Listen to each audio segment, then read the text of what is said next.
make the clips. Brian has to listen to it. And then I have to go back and take the clips that he sent me and try to post them. Absolutely. There we go. Like the whole audio. Oh, never mind.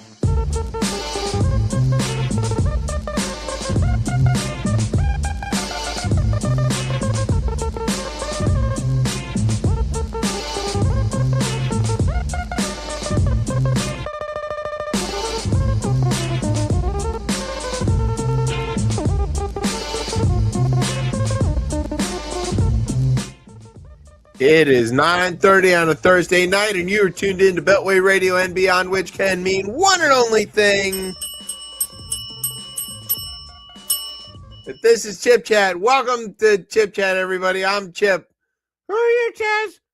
You just told him, buddy. Hey, yeah, Tez isn't here. We sent him on assignment. He's busy. We sent him to research the thing with the guy that we were looking up about the stuff. So Brian's here. Hey, Brian. Hello. It's an all white show tonight. Literally. It's very funny. Yeah. All right. So welcome to a special edition of Chip Chat. And it's special because we are still raising money to try to attend MicroCon. And I am this close to learning how to set up a GoFundMe. I still haven't bothered. Is that in centimeters or yeah, it's metric. No, this is America. God damn it. The fuck is a kilogram? We don't do that stuff here. It's not France. In my kilos. No, we don't measure things in metric. This is I don't know how GoFundMe works. I haven't actually just done. That's all I got to do is go do it, I guess. But yeah, so we are still trying to do that, and what that means is that when we do make that thing go live, we are going to ask everybody to smash the donate button or however that works, and try to get everybody to help us go visit the Sultan and everybody else there in Slojamistan. So. Yeah, stay tuned for that. Again, also, we are soliciting, what do we call them? Cabinet members? Really? Well, we need a solicitor general. If you want to be a part of the government of Chipchatistan, we want you to be a part of the government of Chipchatistan.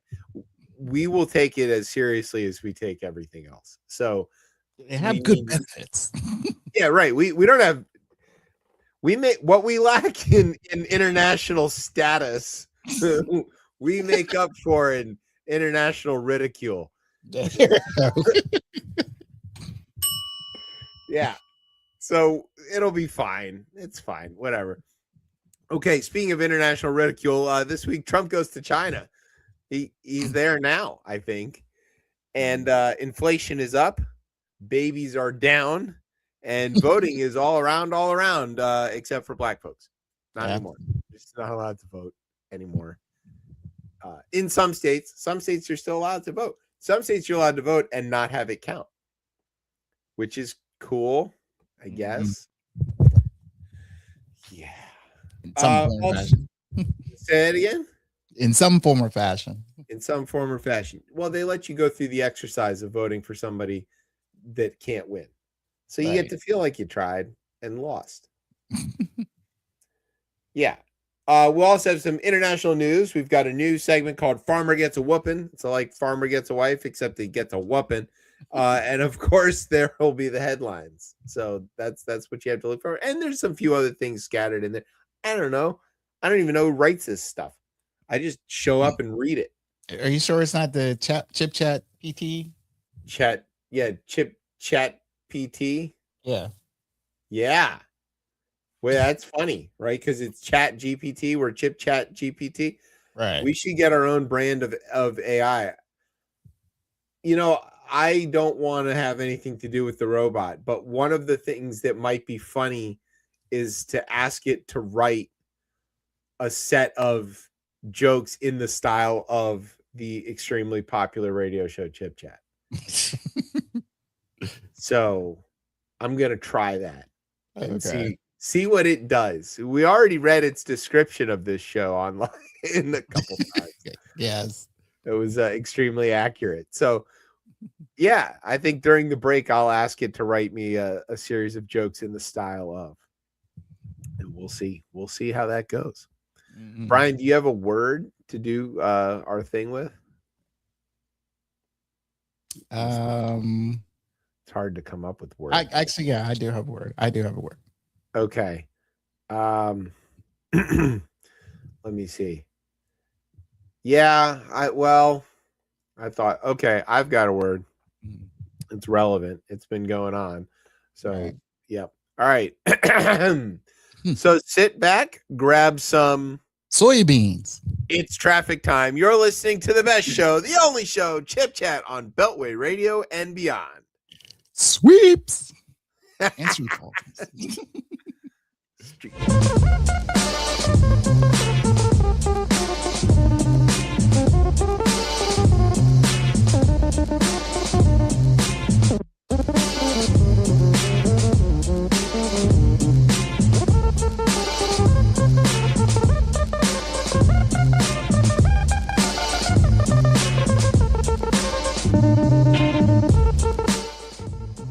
All right, welcome back to Chip Chat here on Beltway Radio and beyond. I'm your host, Chip. With me tonight is Brian. Say hi to the people, Brian. Hi to the people. There you go. So now it's time for the headlines. Now, here's the thing about the headlines. Normally, this is where we tell you about the news in headline form, and Tez has never read any of these things because that would imply paying attention to the show before the moment it starts. Right. And since he's not here, we also embargoed Brian from reading any of these things. So he is also going to read them blind for the first time. Yep. Blind like Daredevil. Yes, exactly. Do not let him pilot an aircraft. But we are about to let other people about as capable pilot various other things. So, yeah. Do you want to just do it? Let's do it.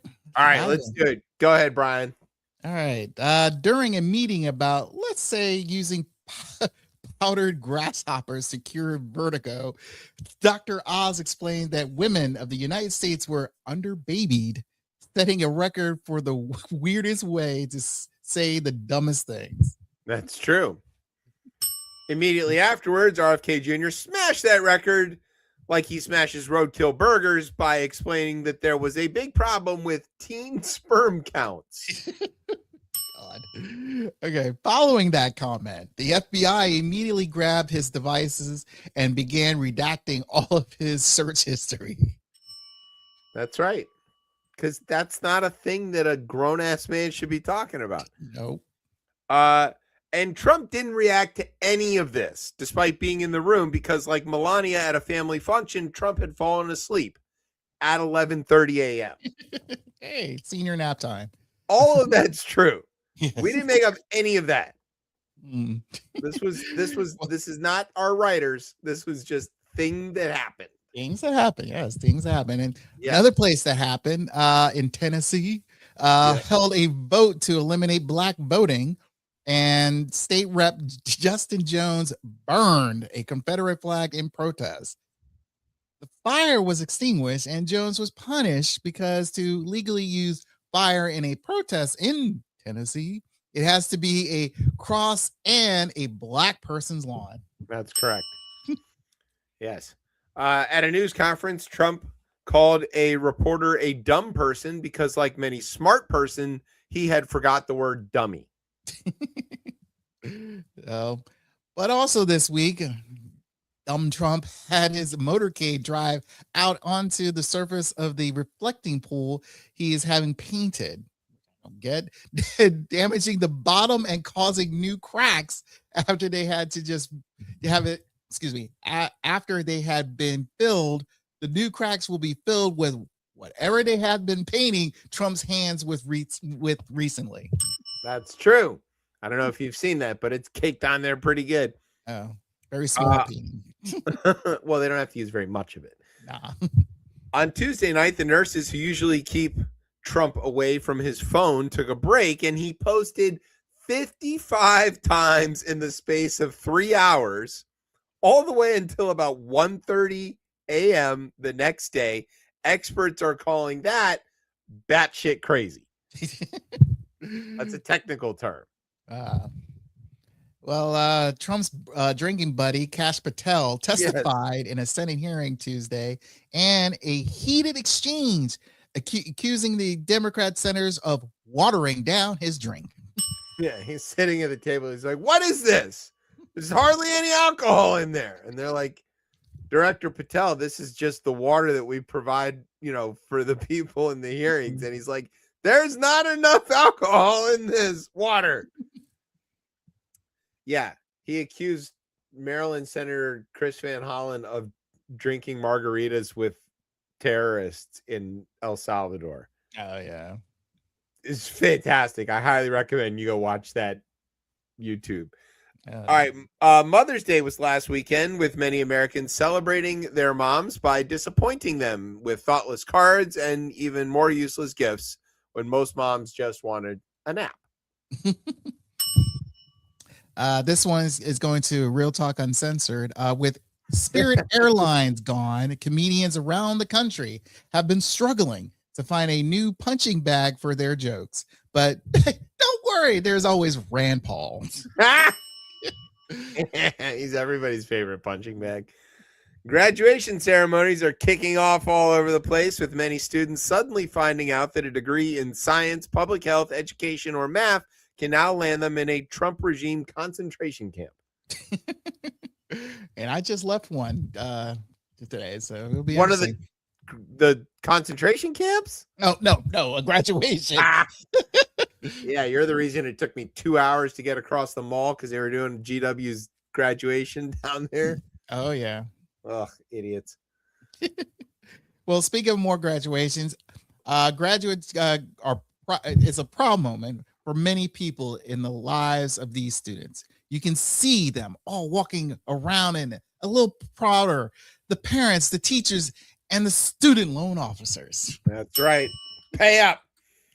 And finally, in sports, our beloved Washington Wizards, or Bullets, or whatever the hell they're going by these days, have the first pick in the NBA draft. And let's hope they just don't Kwame Brown this one. You remember that? Who you can't forget that. The man still hasn't found Italian dressing.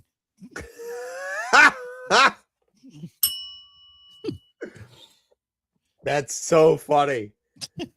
Okay, we also did pick John Wall once, but he didn't pan out that great either. But yeah, the Kwame Brown. So honestly, I feel like right now with the pick, everyone's, again, the media would like the Wizards to get, or pretty much is pushing to get, the guy from BYU. Yeah. And seeing his facial expressions of how he's like, okay, I'd rather stay at home. Yeah, because Utah has the second pick. So nobody wants to come here. I think, yeah. Well, maybe we'll pick Cam Boozer. Why not? Why not? We'll blow that too. It's ridiculous. It's so bad. Like, I don't know. I don't want to venture a guess on like who I want to pick for the first round, because I couldn't tell you who's currently on the team and whether it would make sense to build around a draft pick or what position to even focus on. There's no future. Well, here's the thing, in for modern day basketball, it's either a forward or a guard. Yeah, I understand that. If we're down, technically, I think on a team, a roster is like 12 guys, 12 to 13 guys. Yeah. So if we have only 4 guards, we need at least, maybe another in the draft. But I know that there are now only 2 positions in basketball, but also like we need a 3-point shooter. Okay. Yes. That doesn't narrow that down. No, because pretty much all of them can try to shoot 3-pointers. Yeah, try to. Yes, if a guy who's 6'10", bulk enough, who should be in the paint, but he's actually by the 3-point line, he's shooting threes and hitting bricks. Yeah, he's your guy to draft. Yeah, Go well, draft there's him, Lakers. two Michigan guys in the draft that I think are great, but they're obviously not pro ready necessarily, which would be Morris Johnson and Yaks, of course. But like Mara is possibly available.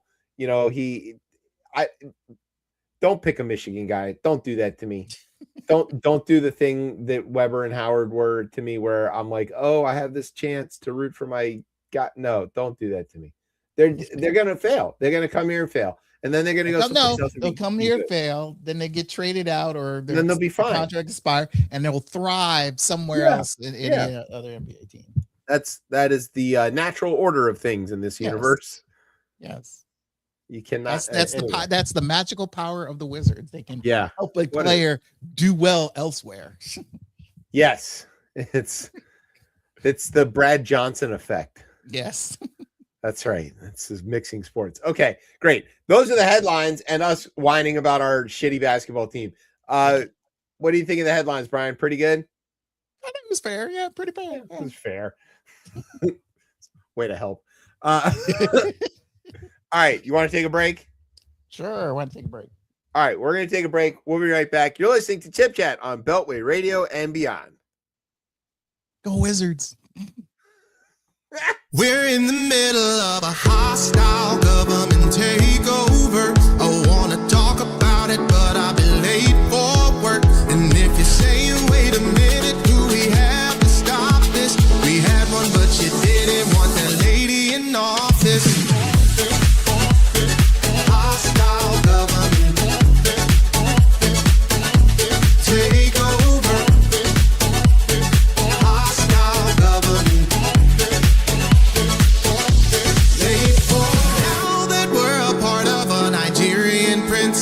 Surprise, surprise, it ended up being a white man. Oh, I just want to know what the hell do I do? Probably drink. And if you're saying, wait a minute, do we have to stop this? We had one, but you didn't want that lady in office. Hostile government. Take over.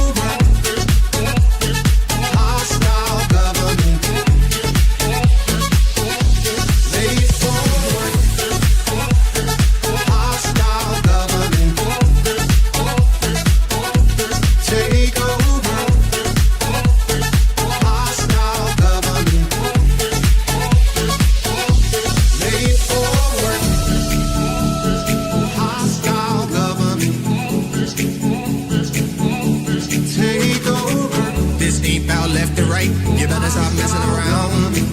This ain't about left and right. Need to worry about up and down. This ain't about left and right. You better stop messing around. This ain't about left and right. Need to worry about up and down. And if you're saying, wait a minute, do we have to stop this? We had one, but you didn't want that lady in office. Hostile government. Take over. Hostile government. Take over. Hostile government. Lay forward. Hostile government. Take over. Hostile government. Lay forward. All right, welcome back to Chip Chat here on Beltway Radio and beyond. I'm your host, Chip. With me tonight, filling in for Tez, is Brian. Hello. Hey. How do you doing, everyone? Guess what? What? We have an update to one of our stories that we're about to talk about. Oh. Yeah. So now we've come to the part of the show where we're going to do Iran war updates, because that's a thing that we still have to do every week, because the war is still happening, despite Trump trying to say that there isn't a war, or that it's a mini war or an excursion or a skirmish, whatever he's on to these days. there's this War Powers Act, right? So Vietnam, that was a bad war. Seemed to meander forever. Didn't really have any conclusion. There was no how do we define victory or defeat, and it wasn't really like it was an unpopular war. It had been authorized by Congress. The use of force had been authorized, but there was just we were losing, right? And so Congress was like, we got to get out of this, and they cut funding to the war, and that ended it. And then immediately afterwards, they passed this law called the War Powers Resolution, which requires the president to come to Congress within 60 days of initiating any kind of military conduct, whether it's defensive, offensive, justified, or otherwise. Within 60 days, they got to go get an authorization for use of force. There isn't any teeth to that. There's no follow-up, right? It's not like this has to happen or else. And kind of requires Congress to do something to make it be enforced. And if they do pass anything, Trump could, of course, veto it. But here's the story, okay? Earlier this week, the Senate rejected another attempt by Democrats to limit President Trump's ability to use military force against Iran. That was yesterday, on Wednesday. One Republican senator voted in favor of advancing the measure. Do you want to guess who it was? Is it a new Republican senator? I'm sorry. New Republican senator. Yeah. Is it Rand Paul? Well, Rand loves voting on this issue. So yes, this is one of the few times that we are going to say we agree with Rand Paul. Rand Paul is really into this idea that Congress, that the Constitution exists. And so he doesn't like the president doing things that belong to Congress. But Susan Collins and Lisa Murkowski joined him as well to vote for this. But, of course, Fetterman, who seems to be a turncoat. I don't know what his deal is. Oh, Lord. What an image, Brian. Thanks. This guy, whatever his deal is, that he comes to work in the Senate in a hoodie and voted for the war. So he's like, yeah, we're going to keep that up. Well, here's the update, right?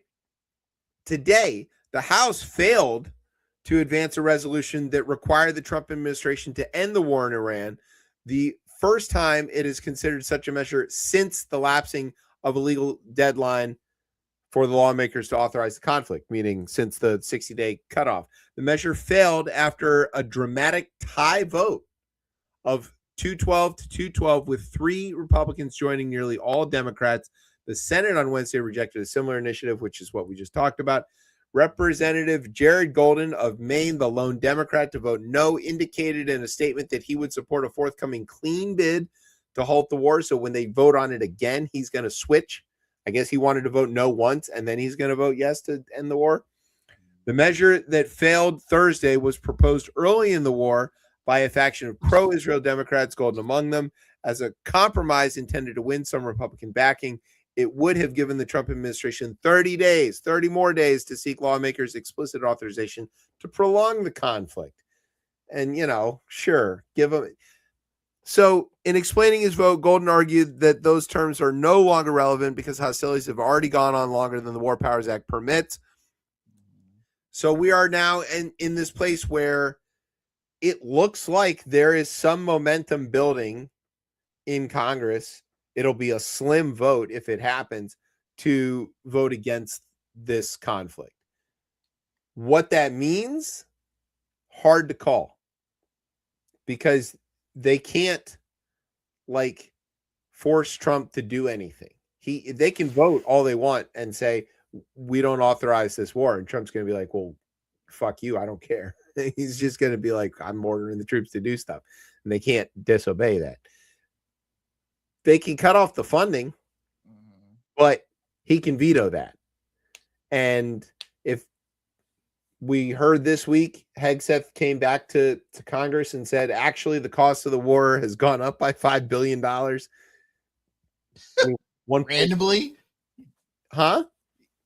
Did he randomly stated this? It's let's increase it $5 million. So he he had testified that the cost of the war was $25 billion so far. And then a week later, the Pentagon, under some other hearings, the chairman of the Joint Chiefs was like, actually, it's 30 billion. We missed by 5 billion. You know, I mean, take it or leave it. What's $5 billion amongst friends, right? Of course. $5 billion would be 20%. Imagine if every bid you made, every guess you made was off by 20%. That's a lot. That's a big miss. That's a huge miss. That's a huge miss. You're like, oh yeah, that guy's batting average is 500. Wait, what? Oh no, I'm sorry. It's 300. Oh, okay. So he's a good hitter. He's just not the best hitter of all time. Got it. Like, that's a big difference.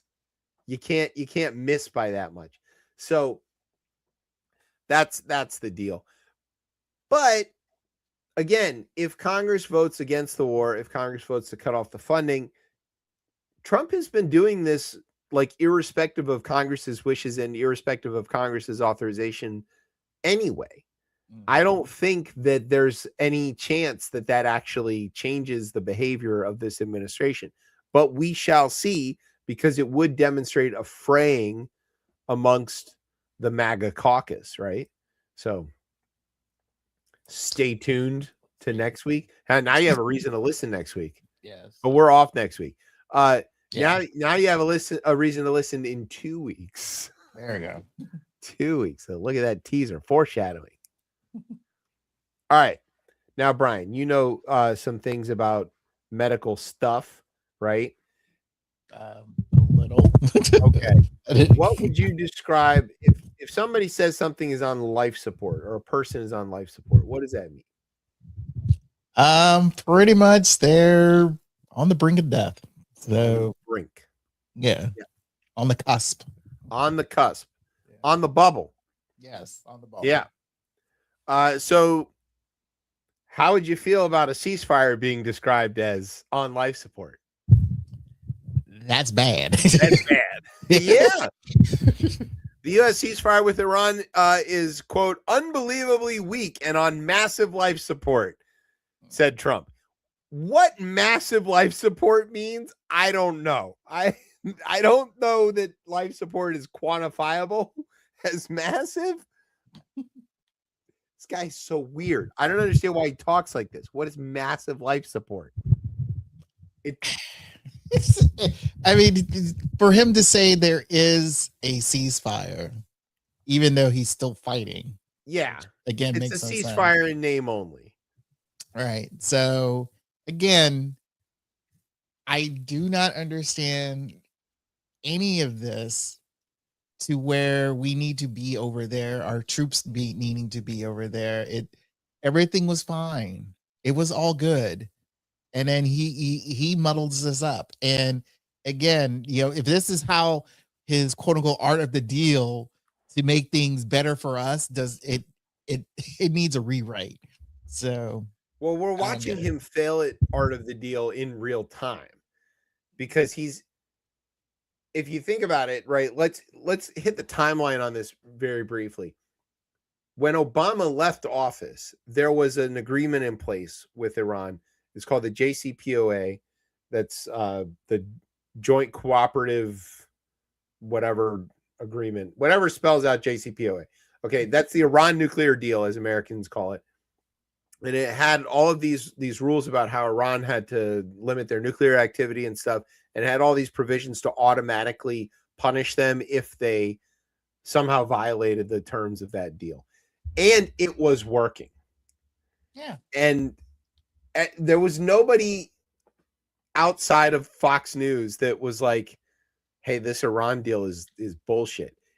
Everybody was like, oh, this is good. This is working. And then Trump gets elected and he's like, this thing sucks. And he tears it up. And he does significant damage by doing that. Number one, he obliterated the actual deal that had Iran not developing a nuclear weapon. Right. So they were like, well, fuck it. These guys don't hold up their end of the deal. We're just going to go as fast as we can to get a bomb and dare them to stop us. That's one thing that happened. The other thing that happened is the entire rest of the world just went, oh, Americans' deals mean nothing. It doesn't matter who's president. It doesn't matter what promise. If an American shakes your hand and says this is good, we agree. Don't trust it. It's all fake. Right. So he damaged our ability to manage that going forward. And then when he came back into office, he further destabilized the situation by, oh yeah, I'm sorry. And then he killed one of their leaders. Right. That's Qasem Soleimani.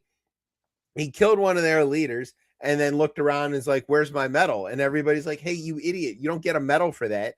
That's a war crime. And also that doesn't help the situation. Now they were already like distrustful. Now they're just pissed off and distrustful. They're going to race to a bomb even faster if they can. Mm-hmm. So then he's out. Then he comes back. And immediately within a year of taking office, he's like, fuck it. We're going to bomb Iran. Mm-hmm. And they bombed Iran to, quote, obliterate their nuclear stuff. And we don't know if they have. Yeah, well, we're like, all right, at least that's over. Mm-hmm. But it wasn't over. Then he's like, I'm not even going to tell our allies, but the Israelis are going to bomb Iran. I want to go bomb Iran. We're going to all do this together. Bam. And all the Gulf Arabs were like, oh, fuck. And then they look up and they've got incoming. And then they all are like, shit. They're shooting back at the incoming. And now he's managed to destabilize that even further, because now those allies are sitting over there going, oh, American security guarantees are worthless. Right. And allies around the world, Taiwan, are going, oh, American security guarantees are worthless. And that's bad. Mm-hmm. That's a bad deal. So then Trump's in this weird thing where, like, you can't blockade us, we blockade you. And that's where we're stuck. But they're still exchanging fire. Make no mistake, these blockades aren't peaceful flag-waving operations here. Our ships are out there interdicting, boarding, and attacking their stuff, including a few instances where our aircraft shot the rudders out of some of their ships. Mm-hmm. And then our guys boarded it and like took all their shit. Mm-hmm. The Iranians are shooting at our ships. And if there's anything anybody knows is that don't touch the boats, right? America is real touchy about, like, they fucked with our boats, man.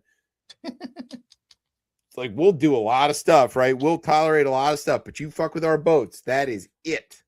It. Ask Japan. So now that's going to get worse. And so there's supposedly this ceasefire in place, but who knows what's going on with that.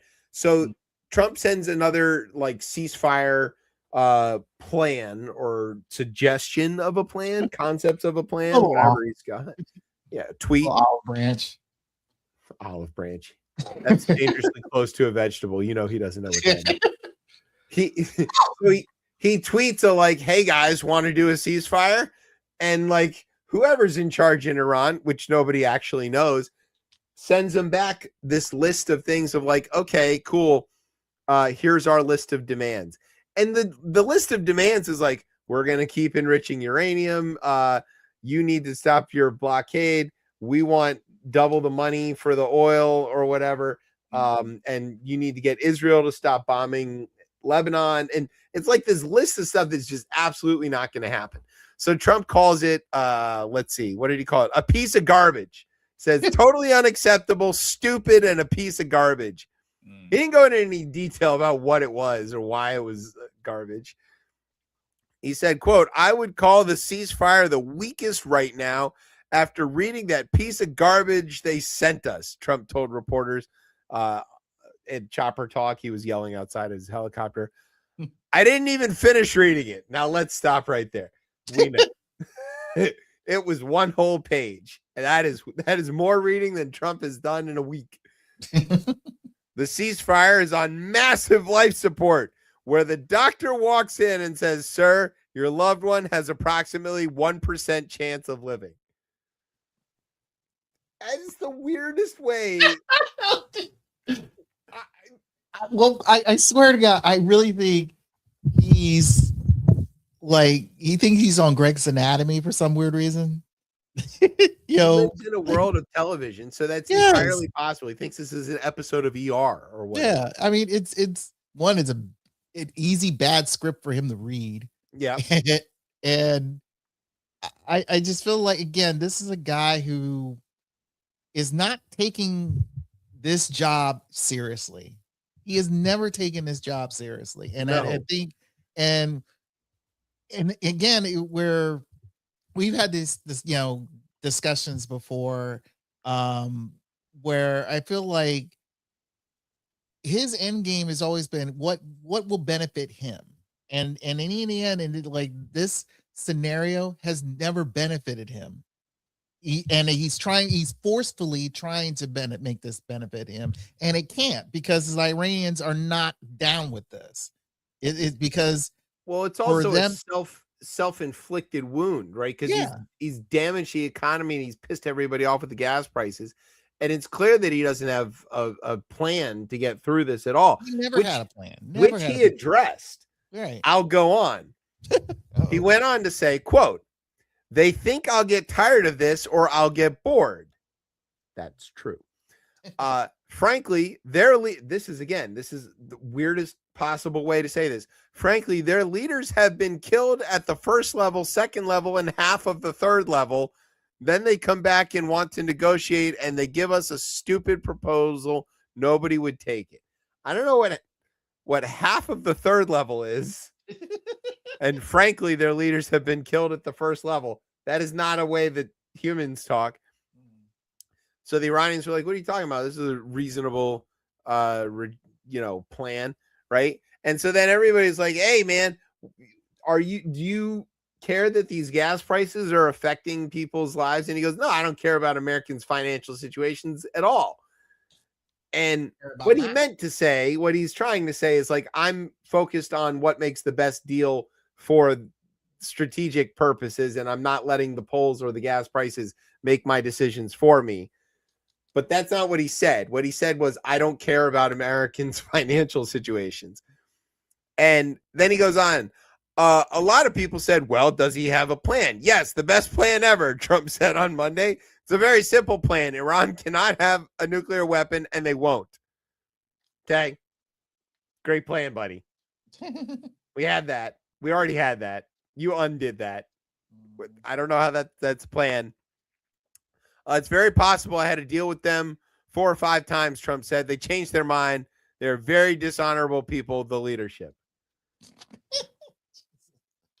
Buddy. I mean, I'm not saying I trust the Iranians. Let's not say that like, oh, well, they're clearly the good guys here and Trump's the idiot. They're both bad guys. Right. The Iranians are untrustworthy. They're lying about everything. But what they're not lying about, and what we know, is they have actually been more effective at damaging our stuff and the stuff in the Gulf states than we have let on. Right. Also, our amount of damage on their shit is substantially less than we have been led to believe by this administration, because the satellite imagery doesn't lie. And so Trump's like, oh, we blew out all this stuff. We destroyed all these things. And then like 2 days later, here's a satellite photo of actually no. You can see, oh, you hit like one little corner of this whole factory or whatever, but everything else seems to be fine.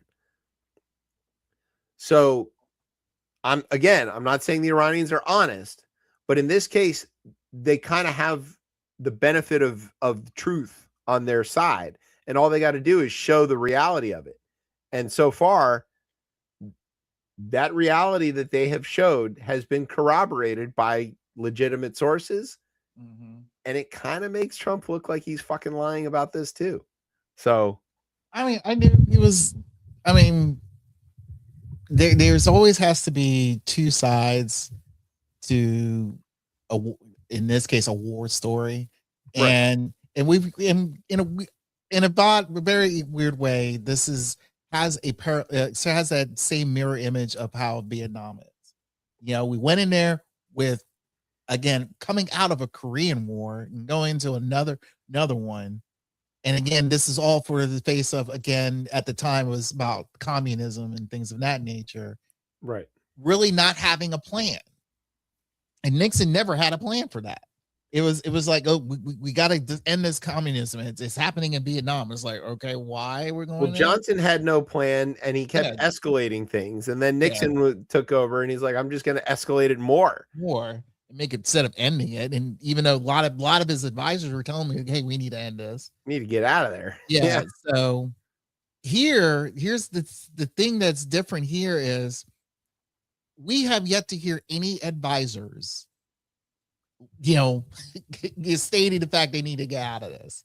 Because mind you, one, some of these advisors are getting in trouble on their own on other shit.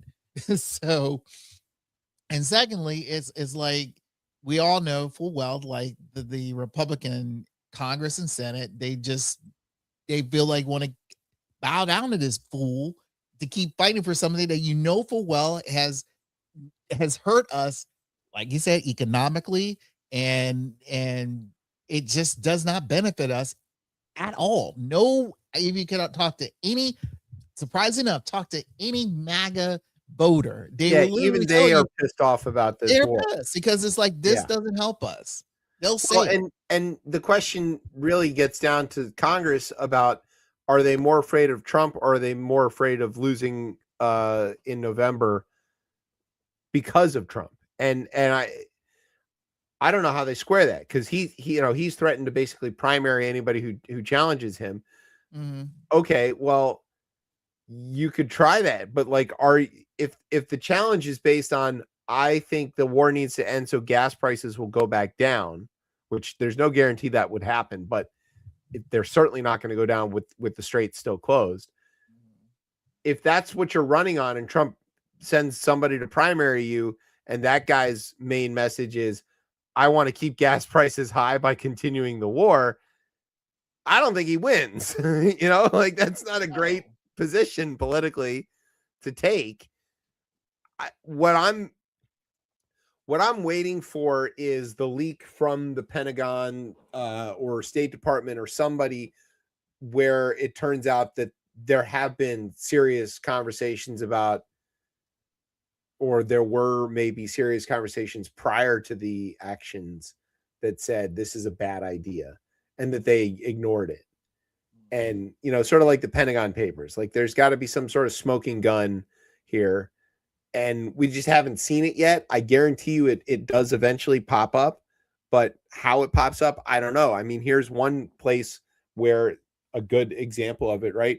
A confidential U.S. intelligence analysis details how China is exploiting the war in Iran to maximize its advantage over the United States across military, economic, diplomatic, and other fields, said 2 U.S. officials who have read that report. Now, that doesn't take brilliant analysis by people in the CIA or whatever who have more information than we do. We're sitting here looking at this going, okay, China's obviously seeing that the U.S. doesn't really have the ability to protect its allies or its bases overseas.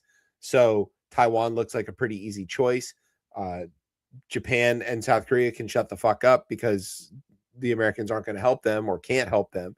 So that's all. The Philippines, you can forget it. This argument over these islands in the South China Sea, they're just going to take them. And the Philippines are like, hey, that's ours, and we have a security guarantee with the Americans, and so you better watch out. And the Chinese are going to be like, you see how the Americans can't do shit for the UAE or Bahrain or Qatar? Fuck that shit. We're going to take your islands. Get the fuck out of here. That's what's going to happen. And that didn't take, I'm not CIA. I don't need like brilliant insider information to figure that out. I knew that. Okay. That's one thing. Economically, the Chinese are looking at us going, hey, these guys are like, making their own gas prices go up. We drive fucking EVs over here. These guys are stupid.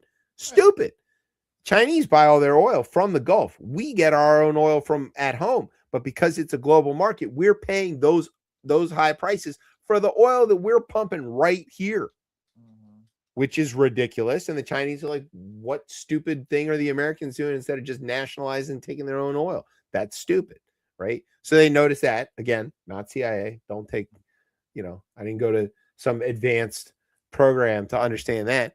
All right, that's economic.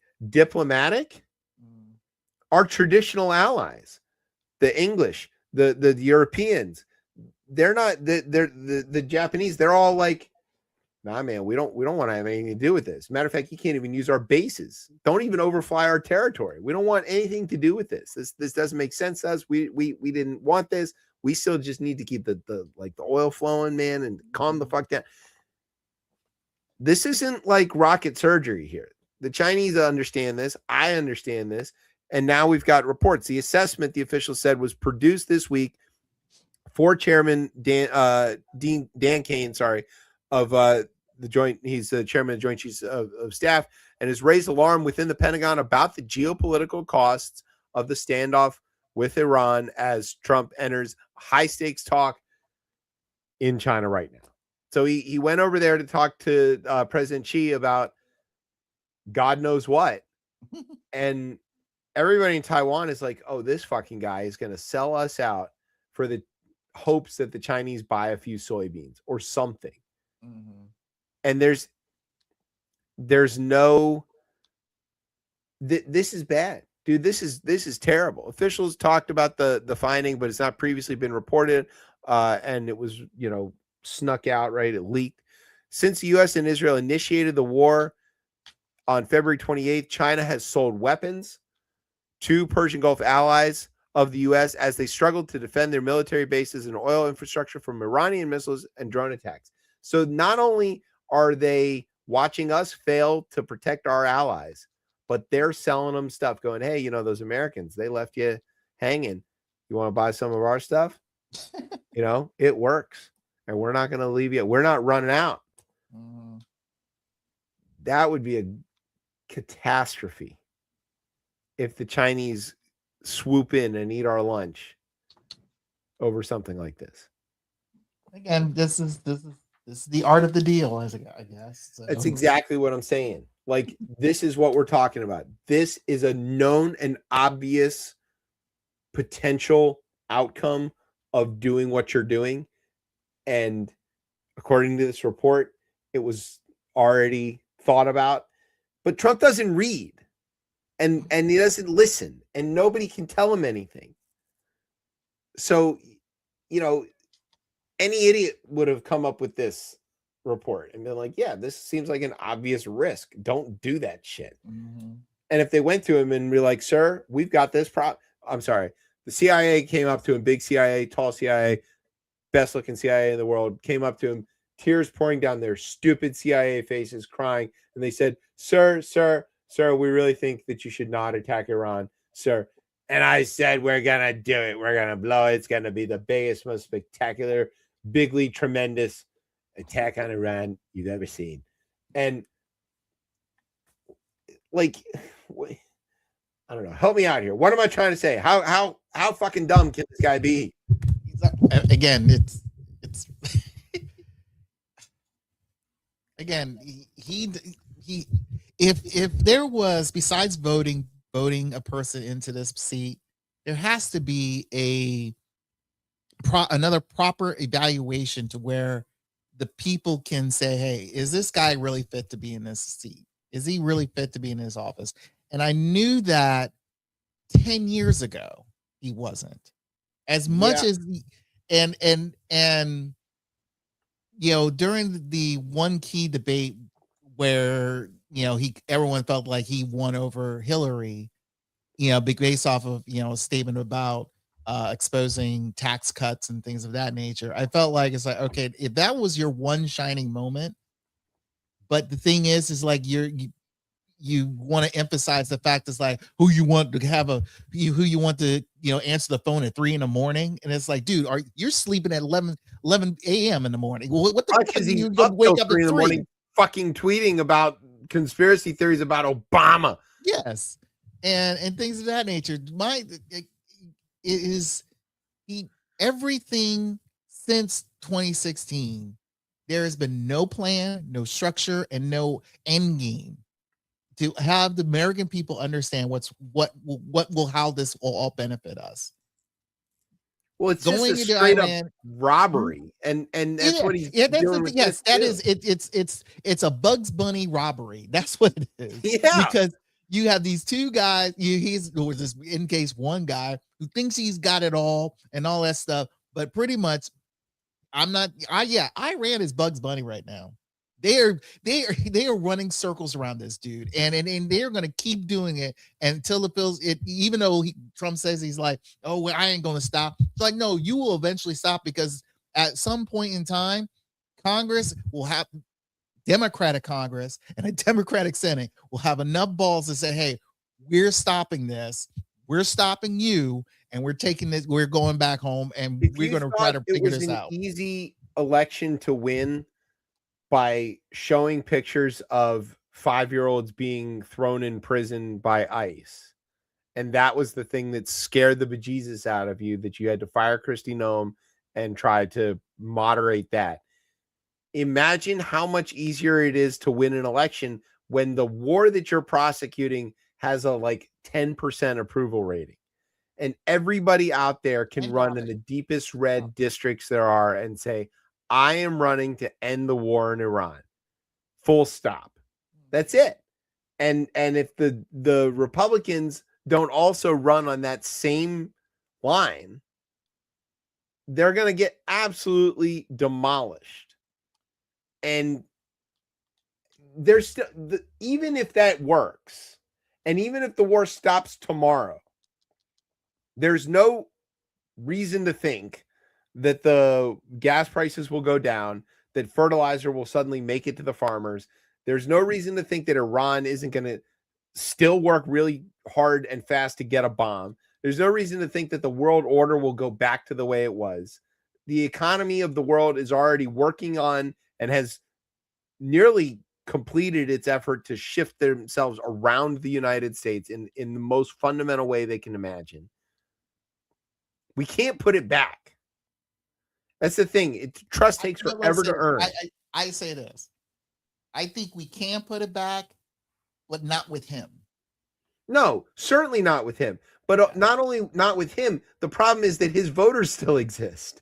So, like, if the Democrats sweep everything and just absolutely become veto-proof majorities in the House and Senate, which is not going to happen, but if that did, right, and they ram through an end of the war, cool. And then they ram through anything else. The rest of the world looks at that and goes, yeah. But the Americans already like went through this exercise. They had the nutball. They realized their mistake. They put somebody back in and they did everything they could to fix it. And then they let the nutball back in charge. Mm-hmm. Who's to say they're not going to do that again? And everybody's just going to not trust us. But again, who else is out there to replace Trump? Look at, DJ TJ, JD Vance. No, they don't trust. Nobody trusts anyone after Trump. No, I know that there isn't a succession plan exactly, but the fundamental Trumpist mentality, the idea that America is, fundamentally bad, for it's like, I don't know what to call it, the reverse racism nonsense, all of that stuff. That's all underlying everything. The anger, the white anger is still there.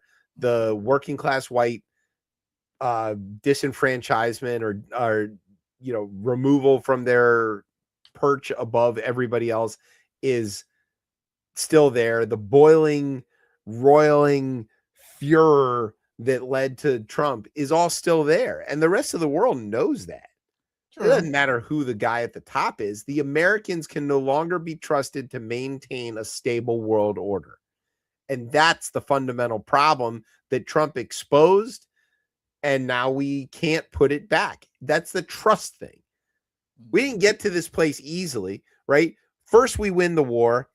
Then we set up Europe again, rebuild Europe. We forgive Japan for sneak attacking us at Pearl Harbor and then recreate their entire economy. We create a World Trade Organization, the UN, the UNICEF. We create all of these things, international criminal courts and all of that stuff. We export American rule of law and American due process concepts to the world and create the American century after the war. And it leads to incredible prosperity, incredible growth, incredible stability, and the most peaceful time in human history. And I know people will say, well, there were a lot of wars after that. Yeah, but not in the percentage scales. Like the amount of people who get killed in conflict post World War II is the fewest number percentage-wise in the entire history of human beings. All of that Pax Americana exists because of the things that the American people did through their elected leaders. And there wasn't any question whether you voted for a Democrat or Republican, whether they were going to like end the UN or like pull out of NATO or, you know, it wasn't like Nixon was running against the concept of NATO. Right. Yeah. So like, and when Reagan beats Carter, nobody goes, oh shit, well, Reagan's in charge now. There goes the World Trade Organization. No. They go, all right, well, yeah, this is going to change some policy and stuff, but like fundamentally, America's going to back the non-communist countries. And then, you know, Carter was a soft, squishy guy, but he was still plenty willing to play ball with right-wing dictators in other countries, so long as they weren't communists. You know, like that all. It was like a standard. There was a bottom, right? And then Trump comes, he smashed that thing. He was like, I found a sub basement. I can get worse. Bam. I don't want to say Trump smashed that bottom because that would imply that it was 13 or 14, but he just like right underneath it. That's not any better. Sorry. It's underbabied. Yes. So yeah. There you go. That's the Iran war updates. I don't think I like that. I don't like this segment. Take it away. We're trying to. Yeah, make it go away. Israel's still bombing Lebanon, by the way. That's not even like in the script here, but that's part of that same war, that there's a quote unquote ceasefire going on in Lebanon now, and it's like been 300 people killed since then, including a bunch of kids. Damn. The Israelis are like, yeah, well, we're going after Hezbollah. And Hezbollah's like, fuck, man, we're down to like throwing paper airplanes and shit. The Israeli defense system now against the Hezbollah drone attacks, do you want to know what it is? What? Nets. They've just thrown up tall nets. Think of like the nets along the side of the foul line in baseball.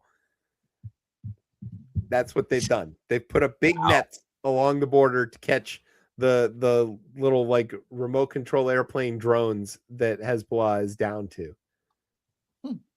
And smart, but... oh yeah, it's smart. But then they're also responding with like F-16s. Like, hey, we caught you shooting bottle rockets at us, so we're gonna blow up your fucking village. Like what? Wham! Cousins, cool it. All right. Can you not for a little while? Making it hard for me. Just trying to be like regular Jewish kid and get a pastrami on rye. I don't need all this headache. You can try not to kill anybody or fucking set up death panels for Palestinians. They did that this week too. That's great. It's not good. The cousins are out of control. We're gonna get to that later, but they gotta chill. We all got them cousins. These are them cousins. They gotta chill. Chill. All right. Speaking of chill, you want to take a break? Okay, but I don't think this will be a nice chilling music. Oh no! What are you gonna do to me? You'll find out. Oh, I'm sure I will. All right, we're gonna take a break. We'll be right back. You're listening to Chip Chat on Beltway Radio and beyond. Just chill, people. I have no doubt in my mind that the map's gonna pass. If y'all can give us less than 0 seats, you would do it. Y'all do this under the orders of somebody that said the Civil Rights Act was harmful to white people, that it caused reverse racism.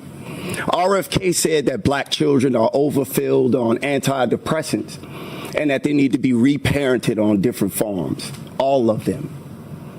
Pete Hegseth constantly brings Doug Wilson to the Pentagon to give a prayer service. Doug Wilson is the same pastor that said that slave owners were on strong spiritual ground. I don't have no belief and no morality on anybody that followed Donald Trump. If you wasn't with this map, you wouldn't be underneath this president. You wouldn't be in your party. You would stand up, you would stand against it, you would speak out about it. So as far as I'm concerned, if you here as one of these Trump Republicans, you already showed us who you are. You showed us what you want to do. And I believe the country as a whole is rebuking your party. Y'all are in a death spiral. That's why y'all have to redistrict. That's why y'all have to cheat. That's why Trump got to go to Texas and say he entitled to 5 more seats. It's because y'all know what y'all doing is abhorrent. We letting our people die in Iran based on false pretense that Tulsi Gabbard and Joe Kent say it ain't real. Y'all okay with all that. So I'm positive y'all gonna be okay with the maps. But the beautiful thing is, the children that y'all have made and the people that's younger than y'all don't support none of this racism that y'all want. The MAGA party is the last breath of the Confederacy. And I'll be happy to see millennials and Gen Z bury y'all. There will be no more of your party. The midterms gonna come, y'all gonna get wiped out. Trump gonna get dragged out of the White House, and I'm gonna love every second of it. Because y'all loved every second of the suffering that he caused to everybody in this country. And worldwide, we starve in Cuba. We bomb Nigeria. We holding Zimbabwe and Zambia hostage for their minerals. We don't want to give them aid support. The pro-lifers that say all life is special, y'all letting kids die of AIDS. What part of your Bible say that? Point out the scripture. I think everybody would love to see it. And we would love to see y'all in the midterms. Put that guy on the radio. Welcome back to Chip Chat. I'm Chip. Brian's here. Hello. That's our new co-host. Everything he said is right. Yeah. He was one of 2 guys. I don't know if it was the same session that they had this public hearing or whatever. But he was the first one I saw. There was another guy who kind of expanded on that as well. So, but yeah. So, and it was kind of relevant to what we'll be discussing and talk about later. So we'll get it, but let's get into that. We're about to talk about it now. So yeah, what that gentleman so eloquently expressed is the South is rising again. We're seeing it live on television, on the Twitter, wherever you look. Here it is. Case in point, number 1, these Bamas over here. Speaking of which, the Supreme Court's conservative majority on Monday handed Alabama officials a major win in their effort to redraw the state's congressional map in favor of Republicans in light of the court's decision last month to weaken the Voting Rights Act. Destroy the Voting Rights Act.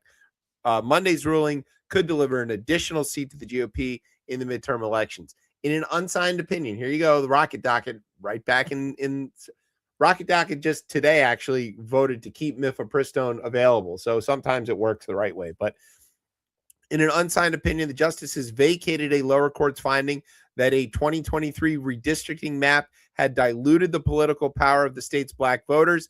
The Monday order sent the case back to the lower court for consideration under the Supreme Court's ideologically split April decision on the Voting Rights Act. The majority did not explain their reasoning. So it was racist as fuck in 2023 with like the same court. Mm-hmm. It's the same people. They haven't added any people or changed anything. The same 9 in 2023 are like, nah, man, that's racist. Now they're like, yeah, that's fine. Okay. There's something that has to kind of be explained here in case people aren't really like wise to this. But when the courts ruled that it's okay to draw district lines for political reasons, but not race reasons, they did something that is, I think, on its face dishonest, which is pretend that race and political affiliation don't track in the South. And anywhere else in this country for that matter. But the Republican Party, as it's currently constituted, and don't give me this shit about Lincoln's, the Emancipation Proclamation. The current Republican Party is on its face, openly and proudly white supremacist.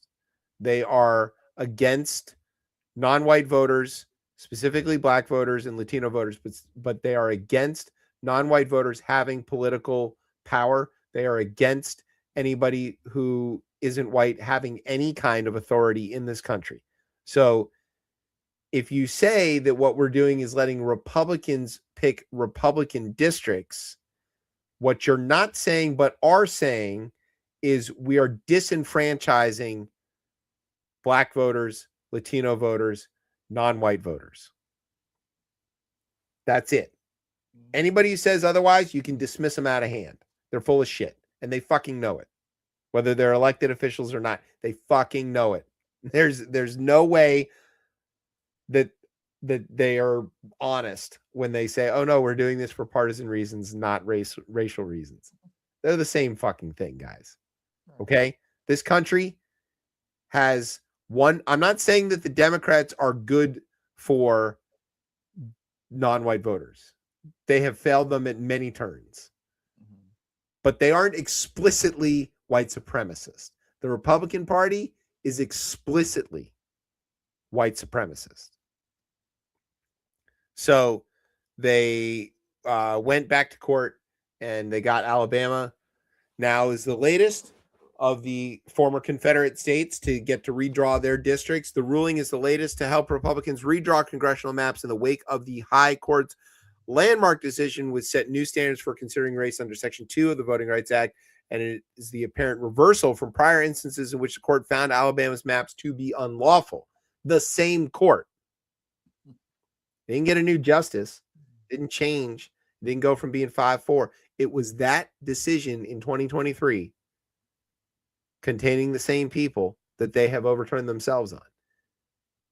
And they did it because white people in Louisiana sued to say that they had been disenfranchised because they didn't get to vote in a majority white district anymore. Never mind, the black voters had never been able to vote in a district that represents them at all. Right. Because that's exactly the point. Okay. We've got some quotes here. Let's see. Sotomayor.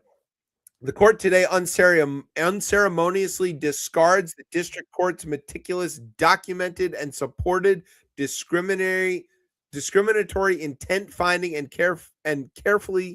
careful remedial order. Geez, I can't read this court stuff. It's thick. Without any sound basis for doing so, and without regard for the confusion that will surely ensue. Also, the intent thing is kind of important. I think we've talked about that before, but earlier, the court had held many years ago that if a voting law change, redistricting, whatever, had the intent of had the outcome of disenfranchising black voters, even if the intent wasn't to do that, that was discriminatory and therefore not allowed. They removed that. They said, no, as long as the intent is, it's not expressly about limiting black voter access. If that's the outcome, that was a mistake or that was unintended consequence, we can't hold them accountable for that. That was step one. In the Alabama case in 2023, what they found was not only did Alabama have that outcome when they redrew the lines, but they found all of these conversations in which the Republican state representatives and state senators had explicitly discussed how can we remove these black districts. It was openly racist. Right. And they looked at that and they're like, yo, that's racist. And that's even like, that's too racist even for us. Mm-hmm. And it's Alabama. So they were like, whoa, Alabama. That's like, we know you're Alabama, but that's racist even for Alabama. And they're like, no, you got to put the districts back. You got to have 2 black districts. That's it. And Alabama was like, all right, you got me. And now that same court looked at it and goes, you know what? Just because you were explicitly racist in your reasoning and just because you were explicitly trying to keep black voters from being able to elect voters of their choice, which is specifically what, or representatives of their choice, which is specifically what Section 2 of the Voting Rights Act prohibits doing, we'll just get rid of that section 2 then. You can go ahead, carry on, go back to what you were doing, commence Confederacy all over again.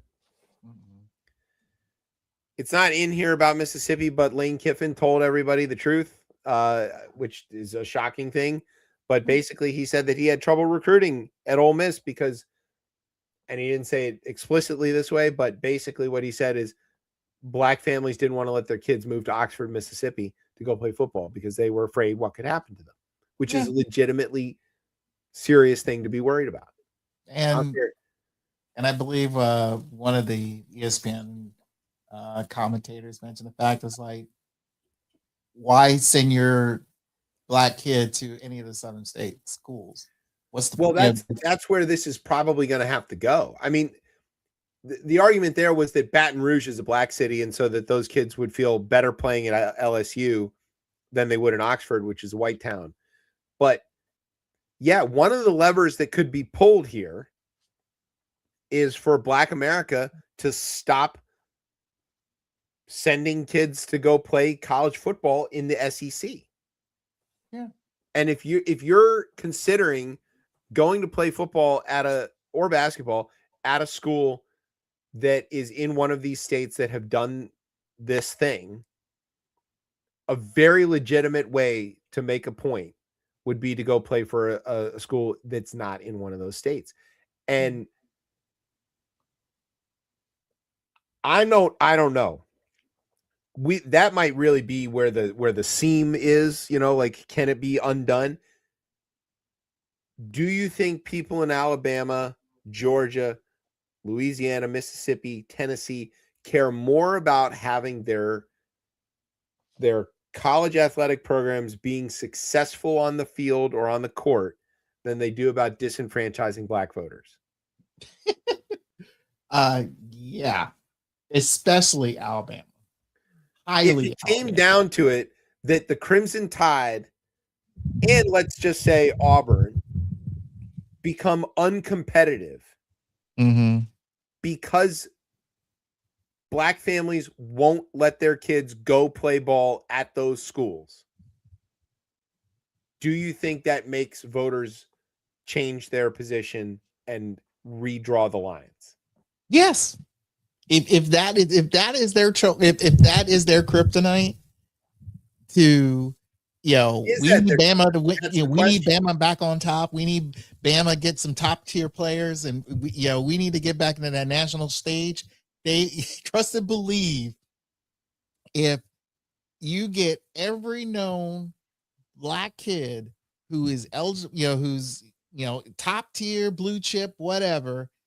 Then have them not accept any offers anywhere from the SEC schools. Trust and believe, and especially Bama, they will be crying, whining, and say, "No, we need to fix this." All right, so now let's add to this, right? Let's say Kirby Smart is Kirby Smart. Let's say he's that smart. He goes to Atlanta and lobbies the State House to say we need to do everything we can to preserve black voting rights in the state of Georgia and make sure that they don't get disenfranchised and make sure that those districts still exist and make sure that black voters in Georgia feel happy and confident that they can go to the polls and get an outcome that they want. So now you got Georgia protecting black voting and Alabama not.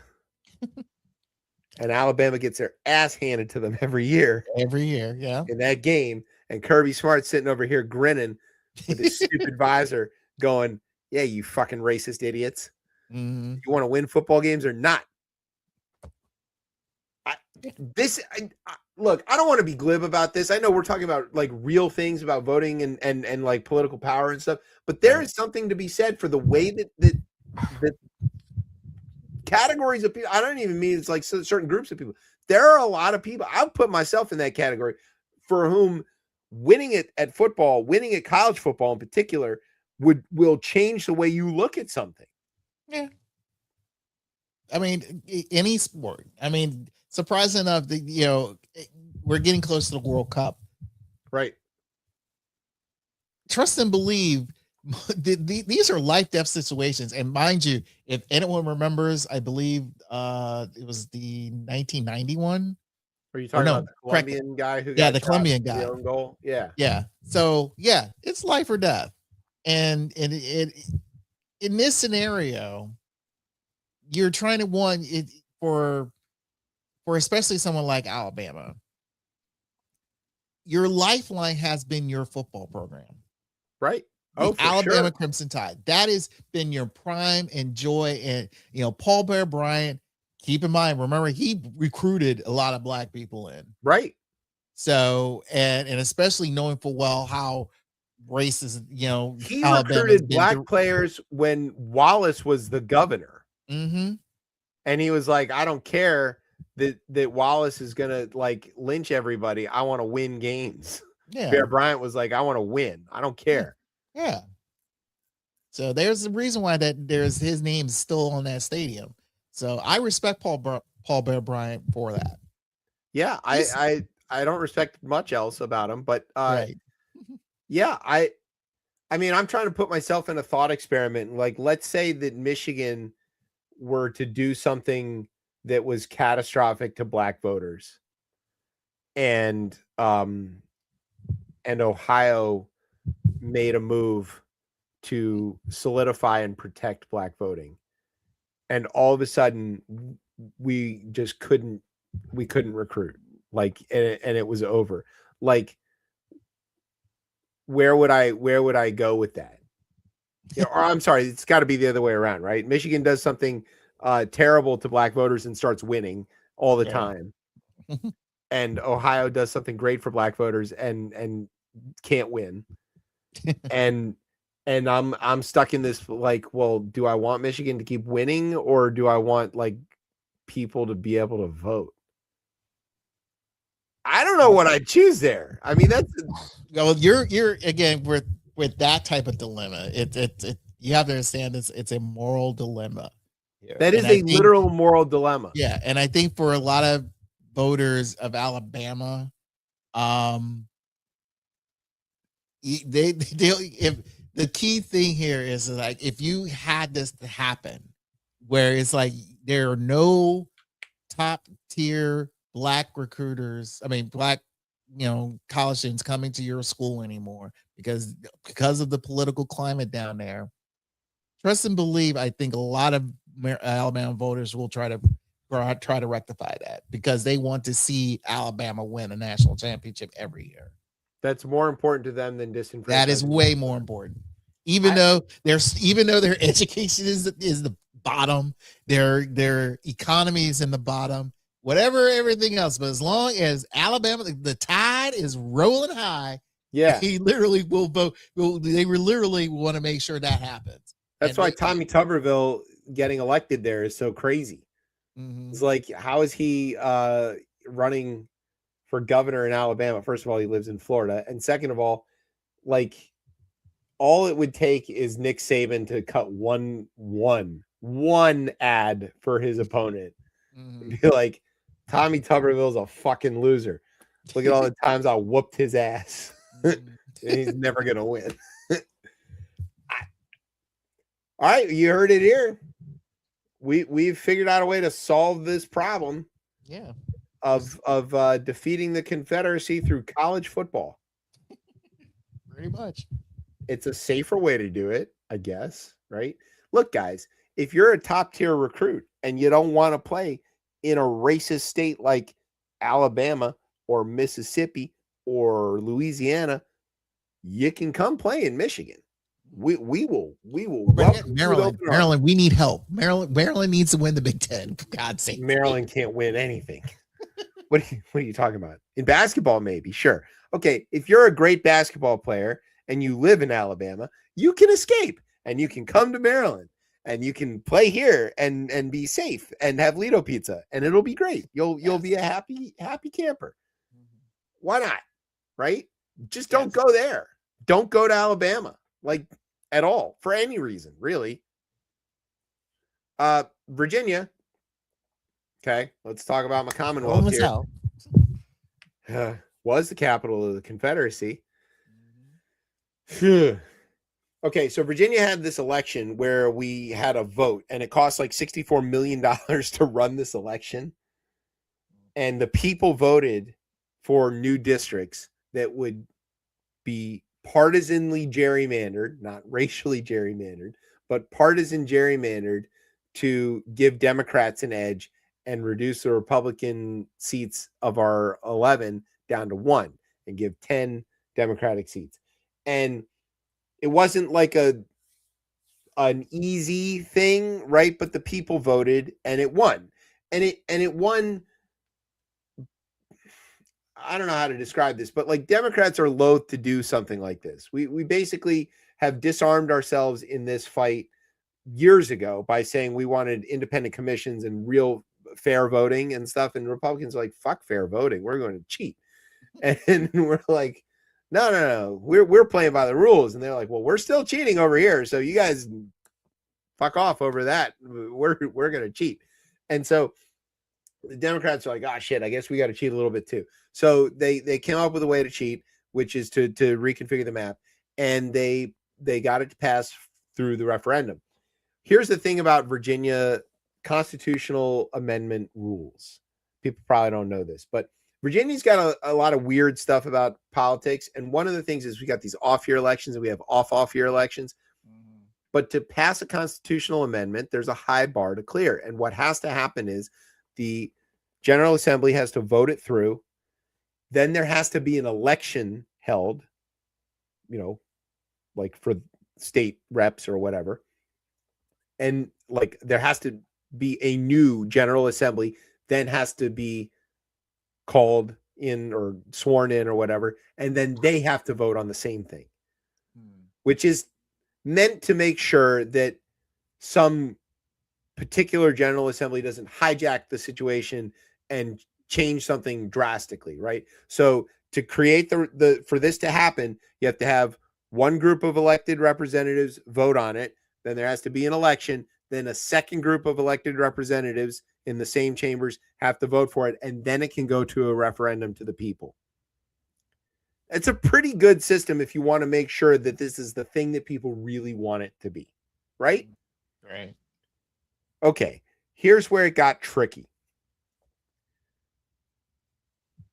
Virginia did that, and then Republicans complained because they didn't like the outcome, and they went to the Supreme Court, which is made up now of Trump loyalists, and they got the Supreme Court to say, well, actually, that didn't happen that way, and Virginia can't enact this.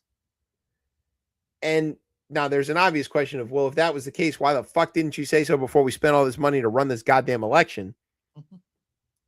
And their answer is, well, nobody was harmed until the election was run. Here's where the details start to get real fuzzy. So stick with me. This is going to get a little hard to hold on to.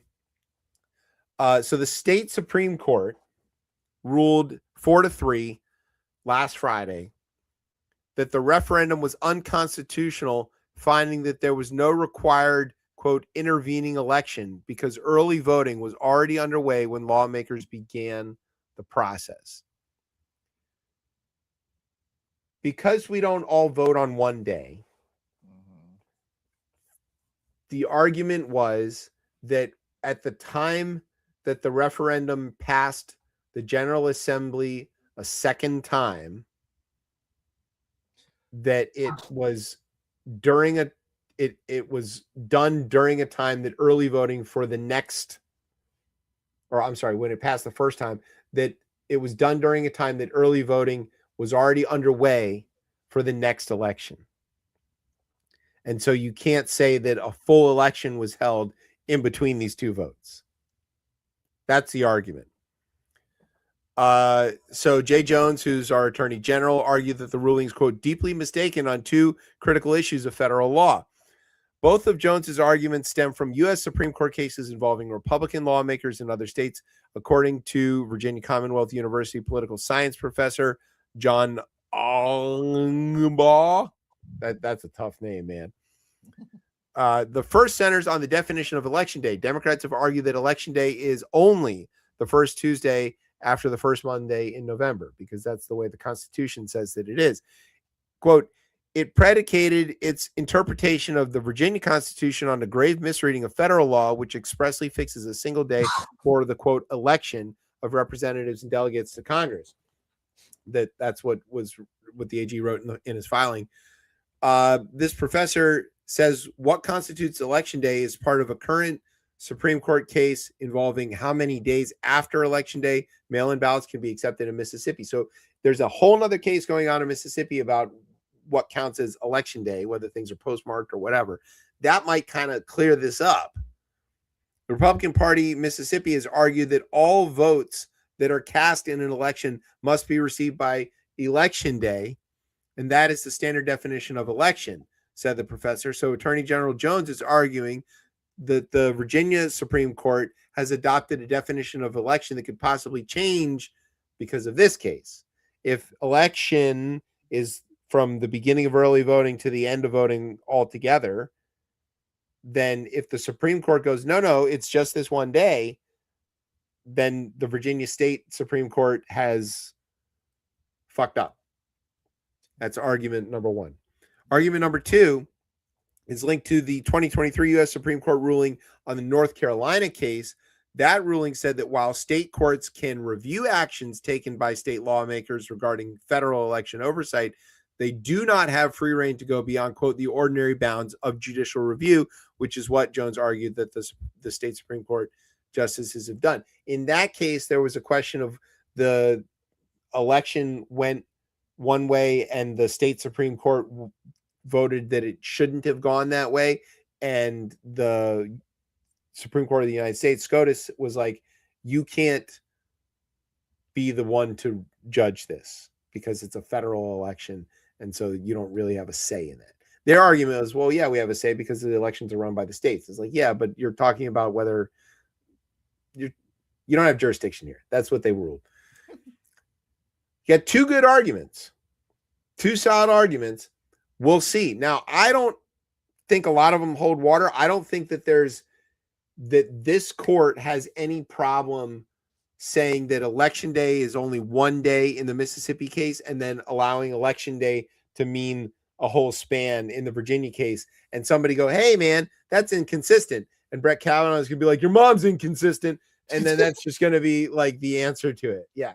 They don't fucking care. These guys are hypocrites at the highest. You catch them lying on their own shit. They don't care. You're like, yeah, what are you going to do about it? You, what are you going to do, nerd? You know, Amy Coney Barrett's like, yeah. I'm going to send one of my 18 children after you. Pretty much. Whatever. These guys are nerds, by the way. Don't let Brett Kavanaugh fool you into thinking he's like a bro. I'm going to be at the ball game tomorrow. I'm going to look for him. You know, he likes to go to the ball game. And our Orioles are going to go whoop the woeful Nats. And that is the real reason Tez begged off tonight, because he didn't want to have to sit here and take what we're about to tell him. But don't worry. He'll have to come back. and then the series will have been over by then, and we'll probably be able to rub it in his face. Well, now we're gonna fucking lose. I shouldn't have said anything, but gonna rub some Old Bay in his face and be like, stupid Nats, goddamn Expos.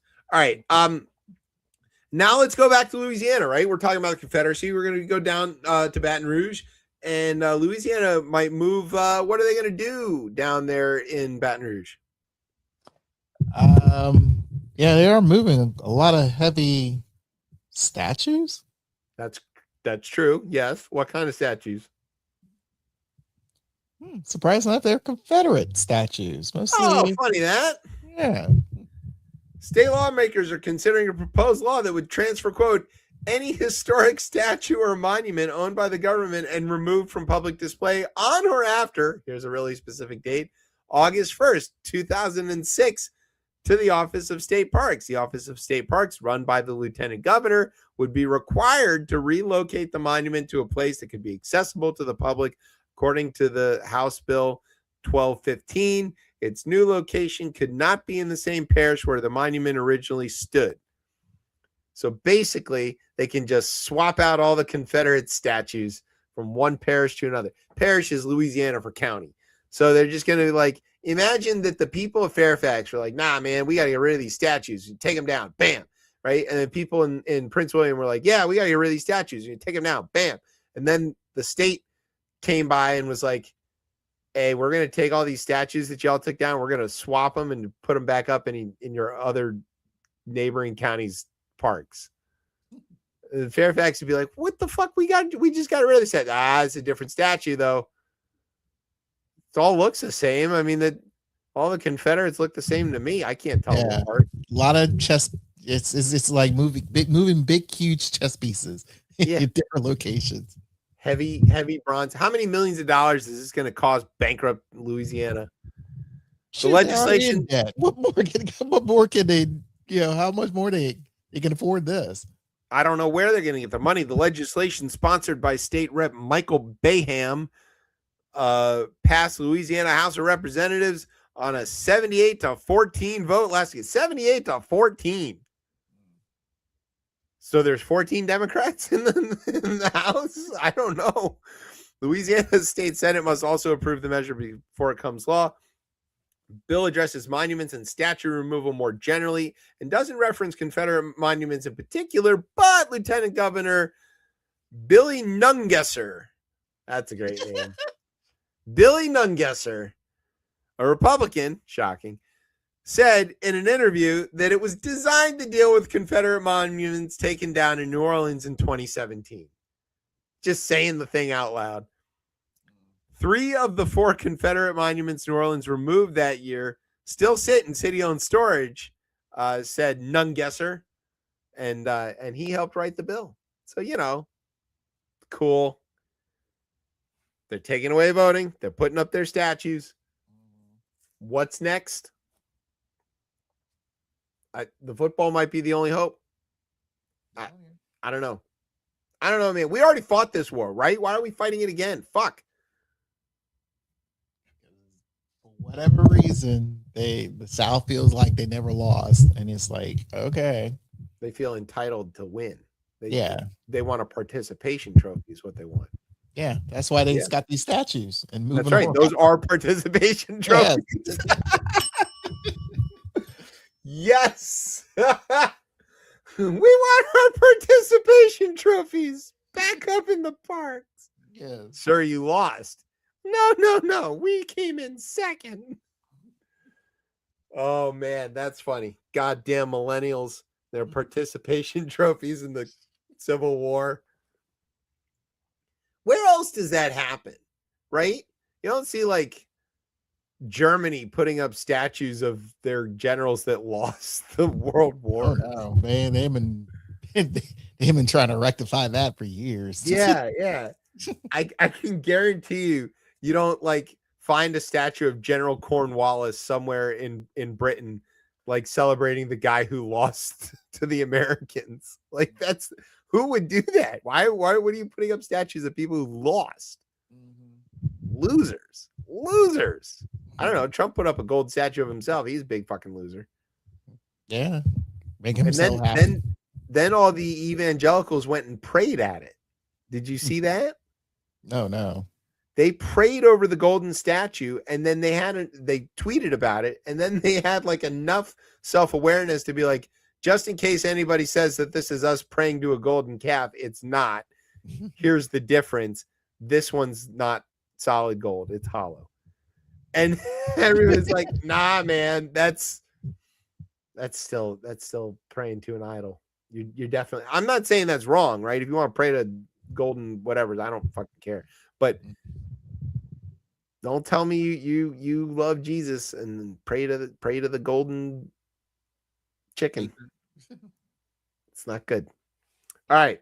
Speaking of statues, you want to take a break? Sure. Yeah, I'm following the script. We're ahead of schedule. Which goes to prove, obviously, Tez is the problem. Why does this show go 2.5 hours? Because of Tez. I'm just saying, we're on time. He's not here. So, all right, we don't have to take a break. We can go right into fake marketplace. Sure, we can go. Yeah, go to fake marketplace. All right, let's do fake marketplace. Now, Tez isn't here, but Tez does aspire to become the new Kai Ryssdal and host Marketplace, right? And with David Brancaccio retiring or stepping into a less demanding role for Marketplace Morning Report, there's a chance he could take that job. So that may be where he is right now interviewing. We don't know, but he loves to talk about economic data. It's like,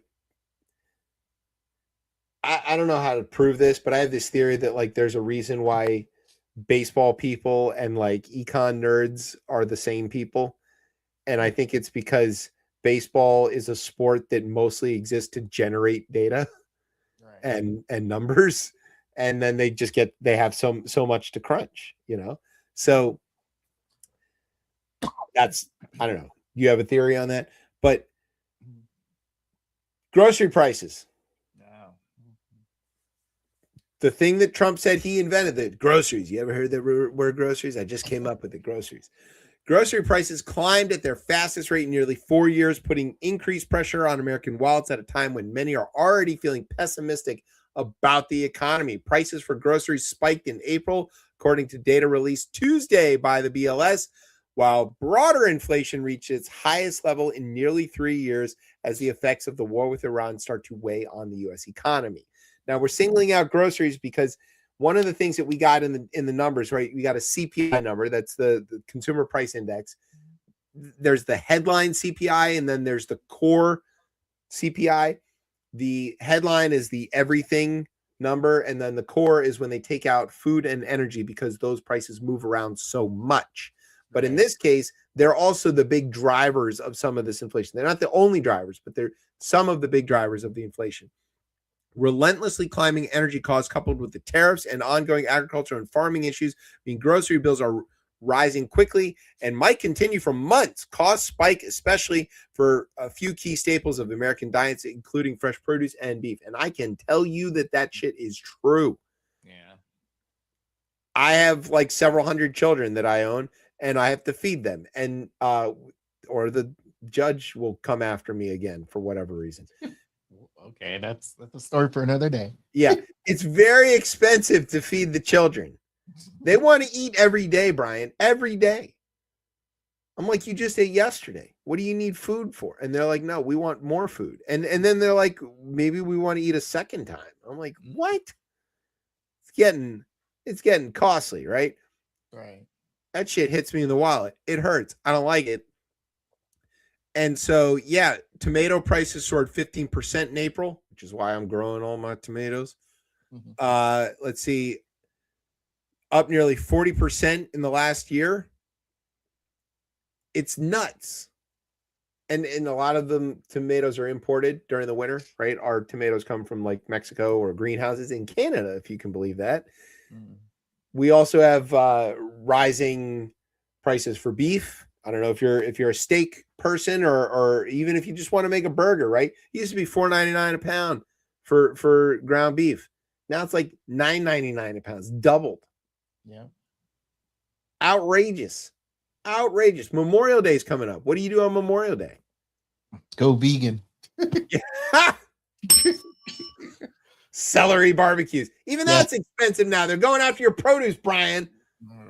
Oh, well. You have to barbecue air. Oh, wait, we don't have any more of that either. Oh, yeah. That fucking guy, Elon, is dumping all the methane into the air in his Memphis factory, making electrons or whatever the hell he's doing down there. It's like crazy, man. We can't even have a barbecue, even like something simple and nice like that. Like we just want to get together, grill a little bit, hang out, listen to some music, play a little cornhole. Nah, can't do that. Corn in the cornhole, totally too expensive. Not allowed to do that. You can't throw nothing on the grill because all that's too expensive. The air is toxic. Can't breathe that. What are we supposed to do? How are we supposed to celebrate our freedom and commemorate the dead soldiers? 250th anniversary of our freedom, and we can't celebrate anything. Can't afford fireworks. Nope. God damn it. Well, I guess that's it, Britain. You won. It took 250 years, but you finally played the long game very well. Yeah, right. That's the long, Yeah. long game. Well played, sir.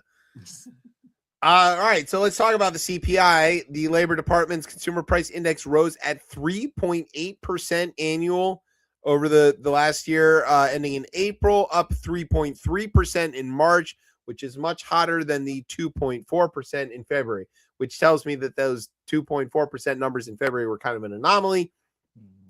Higher energy prices accounted for much of the month-to-month gain in prices in April. And then also we got to talk about housing.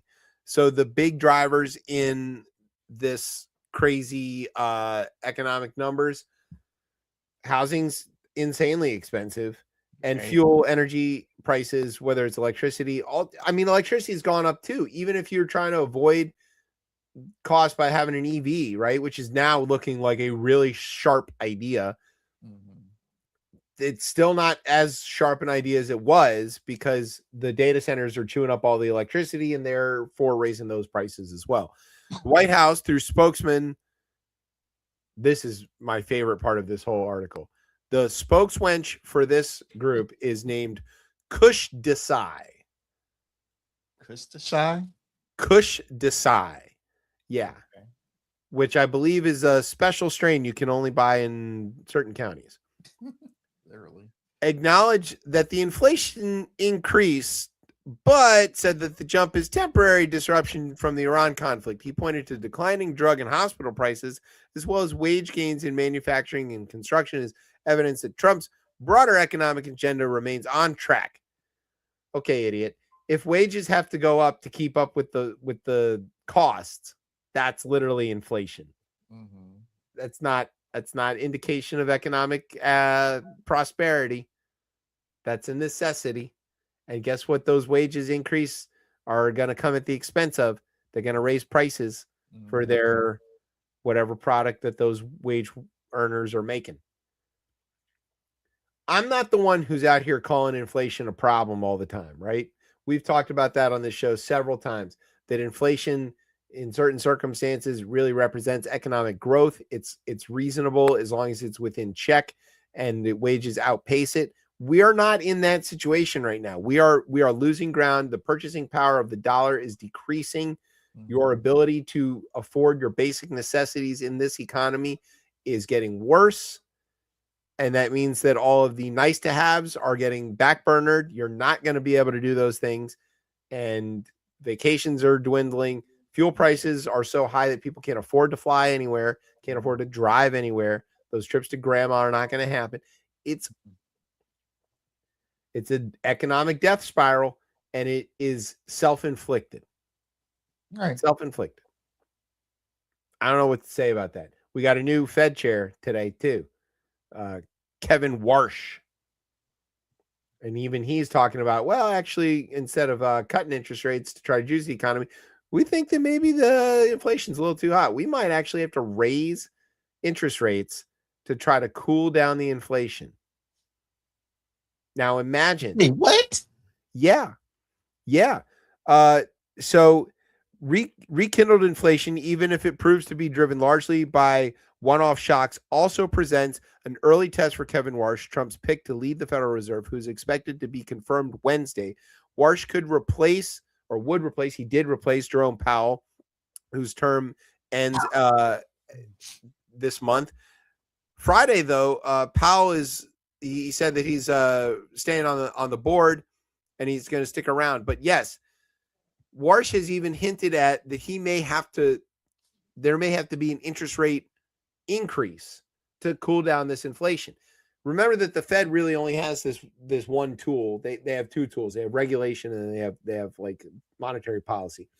And what they can do is they can either lower interest rates, which sends more money out to the economy, which helps to grow jobs and helps companies borrow money to invest and build new factories or whatever.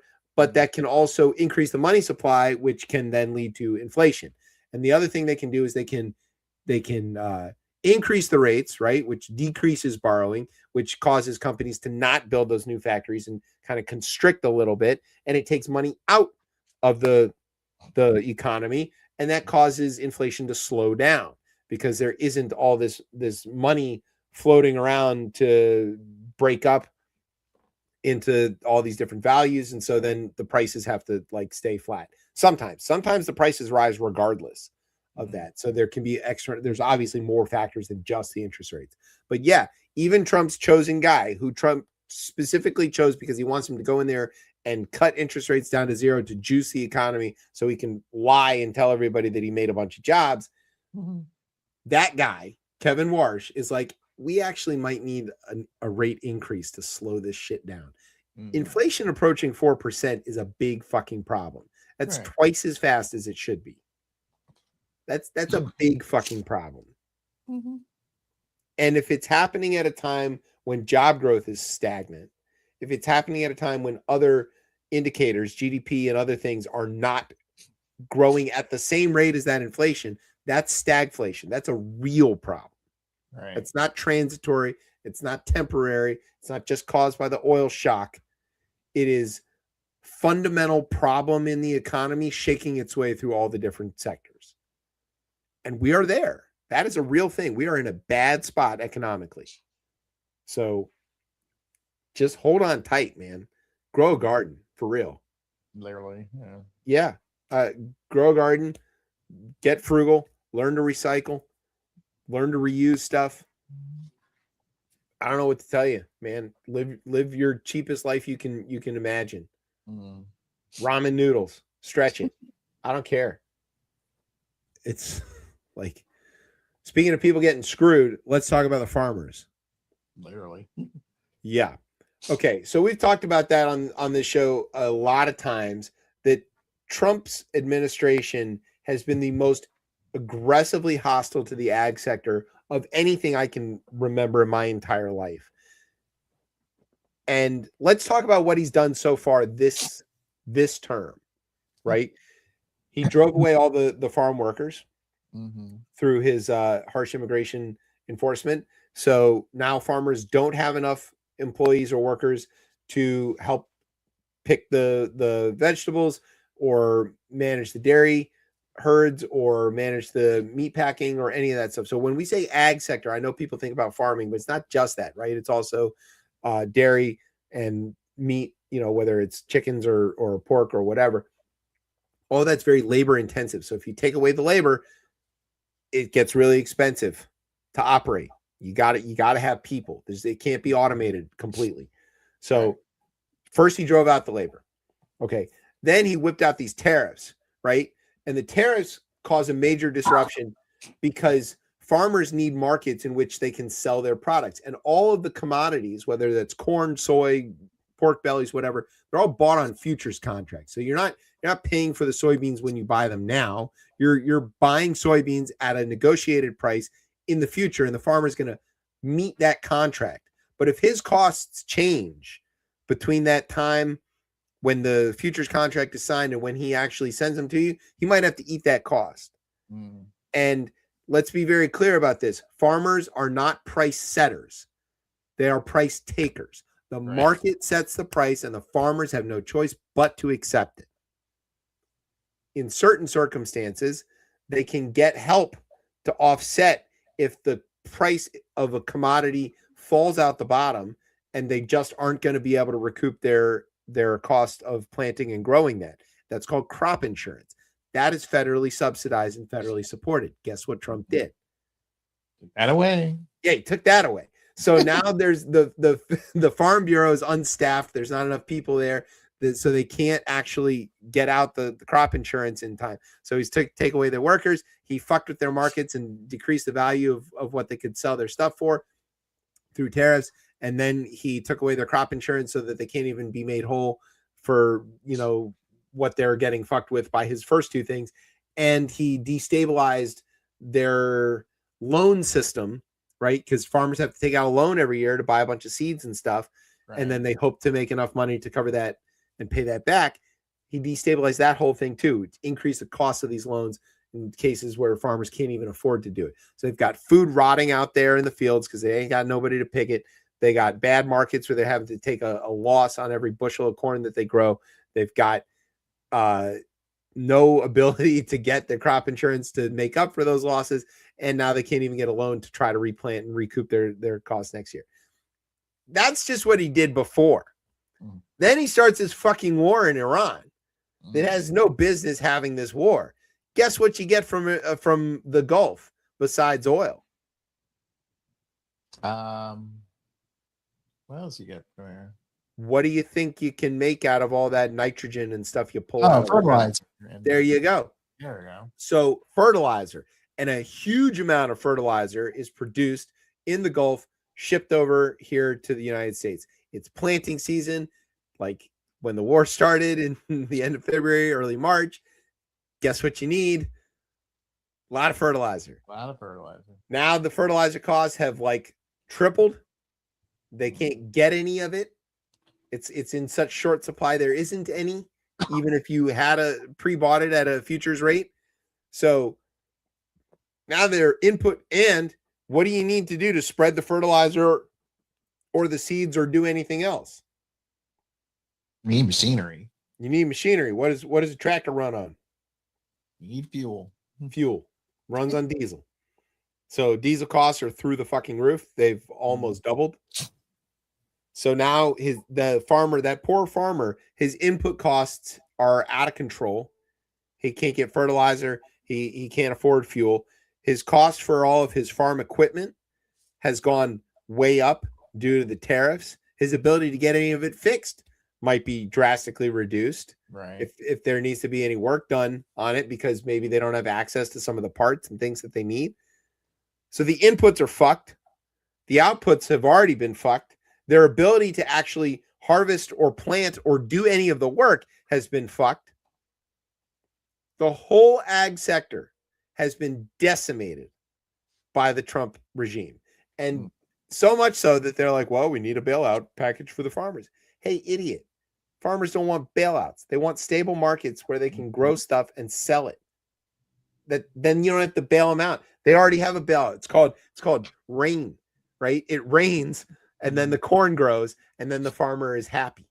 And that's all it takes. You don't have to do anything like that. You just have to just let it go. Let it go. But no, Trump was like, fuck these farmers. And then somebody reminded him, like, they all voted for him. And he was like, oh, good. That's why I hate him. He hates everybody. Everybody. If you voted for him. And so, like, he's on his way to China right now, right? Or he's over there in China. And I heard him interviewed a bunch of farmers, and they were like, well, what do you think is going to happen when he's over there? And they're like, we're hoping he makes a deal to get the Chinese to buy a bunch of our soybeans. Right. And I don't want to know what's going on in that photo, Brian. He could be here again. He's like, you smell so good. You smell like Kung Pao. Okay. Thanks for destabilizing my brain with that image. Yeah, so he's gone over to China, and he's going to try to get this soybean deal, right? Well, when the tariffs went into effect, one of the things that happened was China decided to buy their soybeans from other places. Right. One of them is Brazil. And, you know, when you make a decision to do something like that, it's not like deciding to go from McDonald's to Wendy's and they're in the same shopping center. You have to reconfigure your whole system for buying and transporting all of this stuff. Mm-hmm. And so the Chinese made a concerted decision and did that. And they're not going to undo it. Mm-hmm. So once they've turned away from us and turned towards Brazil, they're not going to turn back again unless something really adverse happens in Brazil, which is not the case.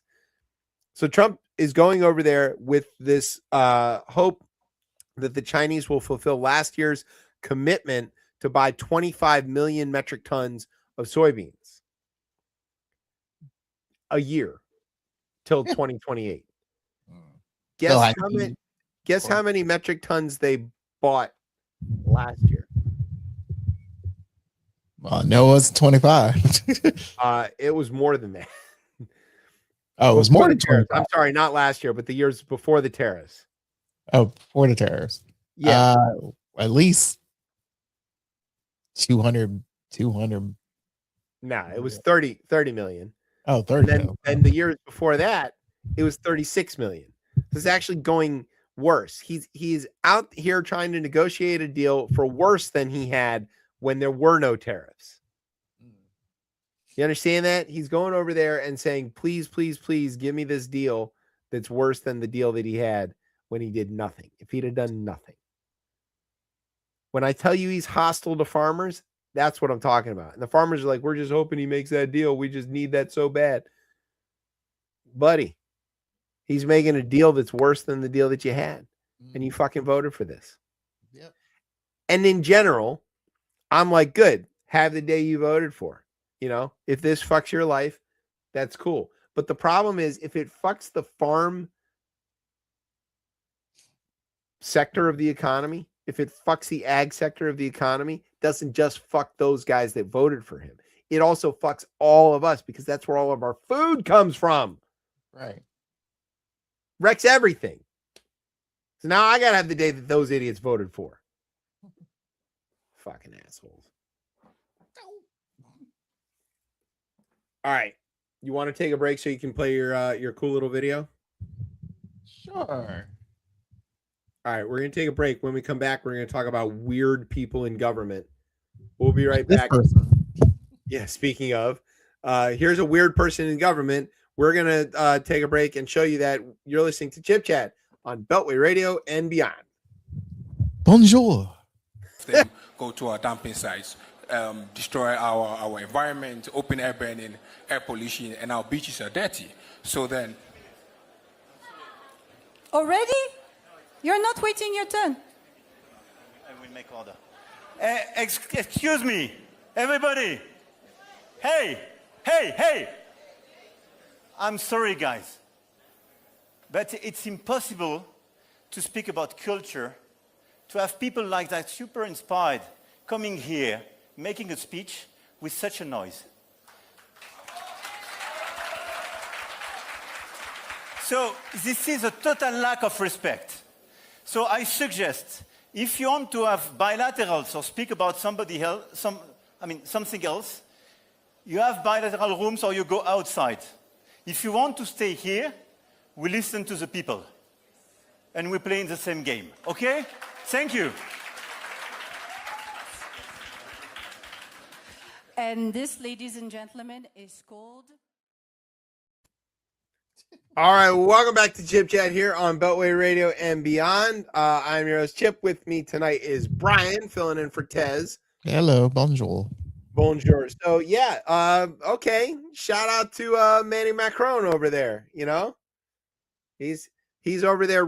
He's like dual hosting the Africa Summit or whatever it is it's called that they're doing. It's in Kenya, I think. Yeah. And that people were talking, right? Mm. And they were talking all right. Oh yeah, they were chattering away, not paying attention to the speaker. I really like the image of it though, of like him standing up and looking around confused. It sort of looks like Inspector Clouseau in the Pink Panther sort of thing of like, I don't know what it is about French people and bewilderment, but they do it really well. Mm-hmm. And he's like, what is he? No. Yes. We must have respect. Which I give credit for the fact that he, mind you, if you look at it, you can look at it in two ways. One, especially if you initially see it, it looks like him interrupting an event that is not hosted by him. Well, he is one of the co-chairs. He's co-chair, like, but he is hosting the event.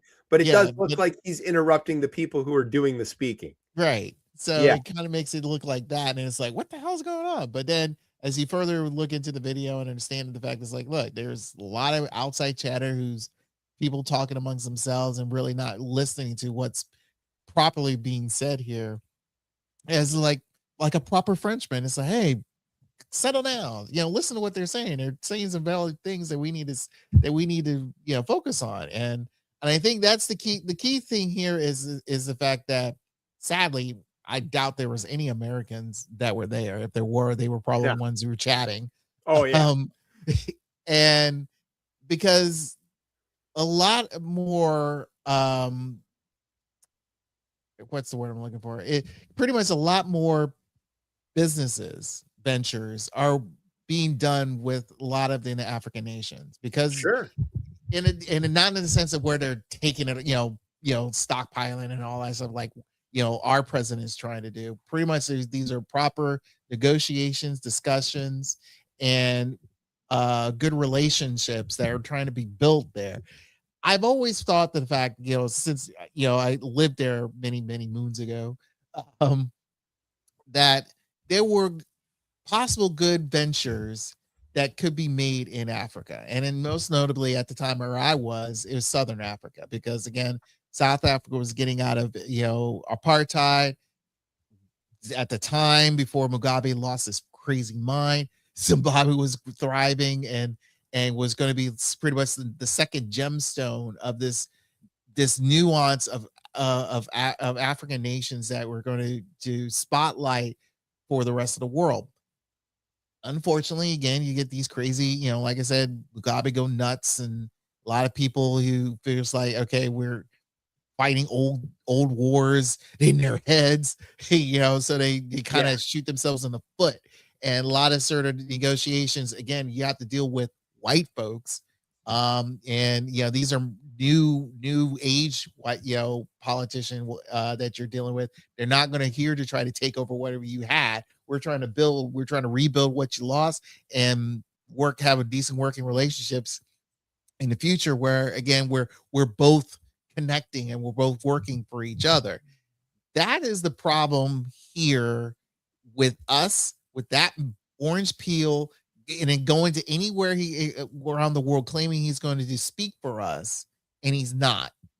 And I think it's like the prior segment we had about with China, that is a perfect example where we're going to fail, because as you see here, this is fact is like he's always did badmouth China every chance he got, because if it's China's going to do this and China's going to do that, and it's like, yeah, China's doing things, because the fact is like, because they're not being dicks, even though. Well, wait a minute, they're still being dicks. Huh? The Chinese are still being dicks. Like they're being dicks, but not like small dicks like Trump is, meaning shortchanging a lot of people. They're not doing petty stuff. They're just doing like regular genocide, Well, yeah, that too. But in a sense, there's like people understands the fact is like Xi Jinping is he's he knows what he could try to help make China benefit for him in the long run. So, but I think here in aspect is people understands what I think everyone knows the devil they're dealing with. Mind you, it's the Chinese are willing to make this deal because they think it'll get them out of poverty, essentially. Right. But so he's being terrible. But yes, all right. The point still stands that Africa as a continent has this incredible opportunity because it's so young. The average age on the continent is so much lower than it is in other places, right. And there's so much available youth and productive enthusiasm that's there, and it's a fool who overlooks it, and it's an even bigger fool who seeks to exploit it. It's not something to be exploited. It is something that was already done a long time ago. Yeah, they've already been doing that. It's now is the time, if you're smart, to invest in and get with the rising tide that is going to lift all of those boats. And that's what Macron and this conference are all about. Mm-hmm. And he couldn't tolerate. I like that his argument about this was about culture. That's a very French way of doing this. Like, we're here to speak about the culture, and then and you guys are being disrespectful. It's almost like they came in and they weren't like admiring a Rodin statue enough. It's a very sort of like French way of looking at it. He wasn't like, you guys are being disrespectful at a lecture where everybody's trying to get smarter. He was like, you're disrespecting culture. All right, guy, calm down. We're all here talking about making money. Speaking of weirdos in government, like Manny Macron, over across the channel from France, there's a place called Great Britain. And one of the things we love to do on this show is laugh at their silly parliamentary nonsense. And one of the things about their silly parliamentary nonsense is it seems like the prime minister is always about to be fired. Yeah. Yeah. Like, and it doesn't usually happen. Now, we did have the Liz Truss lettuce deal. That was pretty funny. We had the Bojo and Theresa May and all that stuff. But Sir Keir Starmer is currently the Prime Minister of Britain. He's the leader of the Labour Party. There he is, looking very British in this photo. Looks somewhere between a Bond villain and maybe one of his buddies that works at MI6. And Keir Starmer he's in charge of the Labour Party. Labour Party in America would translate roughly to the Democrats. It's sort of a center-left major party. There's two major parties in Britain. There's the Conservatives or the Tories, and then there's the Labour, which is the center left, and then Tories are center right. And then there's like all these fringy guys, right? Because it's a parliamentary system, the fringy guys can do stuff. And the fringy guys on the right are these Eurosceptic, racist, nutball, Brexit, Nigel Farage guys. And then the fringy guys on the left are like the ultra progressives, the Greens, the sort of, like capitalism sucks kind of guys. And they just had local elections in Britain. Okay, so you can think of them like state elections that we have. These are for like mayors or for, county seats and stuff like that. And Starmer's Labour Party, they did very poorly in these elections. In some cases, they lost to people further to their left. And in other cases, they got whooped by these right-wing extremist guys. And so then the answer, everybody in Labour is like, well, then it must be Starmer's fault. He's got to go. And so they start chattering about this. Now they've got rules about this. If 20% of the MPs vote for a change or like intra-party vote, then they can topple the PM and they can vote for a new leader and put that person in. They haven't done that yet. The cabinet we're on like let us watch day 4 or 5 to see how many of the cabinet members in Starmer's cabinet defect and decide to either vote no confidence or vote for leadership change. We don't know where that's going to happen. There's this guy called Wes Streeting who was maybe going to launch a challenge to Keir Starmer. He's the health secretary, but then he didn't do it. And he couldn't get enough people to go along with him. There's this dude who's the mayor of Greater Manchester, if you can believe that that's the way they do this. So I guess he has to root for City and United. And he is not an MP, but there's this like chance that they'll like rig up a special election so he can run for MP, get into Parliament, and then launch a challenge at Starmer. It's all kind of nuts. Okay. And it's a thing that Americans we don't have a parliament, so it doesn't really work that way, but it's fun to watch from the outside. It could be a big problem though, right? Because Starmer's got this odd position of having to run Britain in a time of Trump. And he's done a fairly decent job of like keeping Trump from starting Revolutionary War number 3 and like taking over Britain. We had Greenland. Now we need to get the other islands.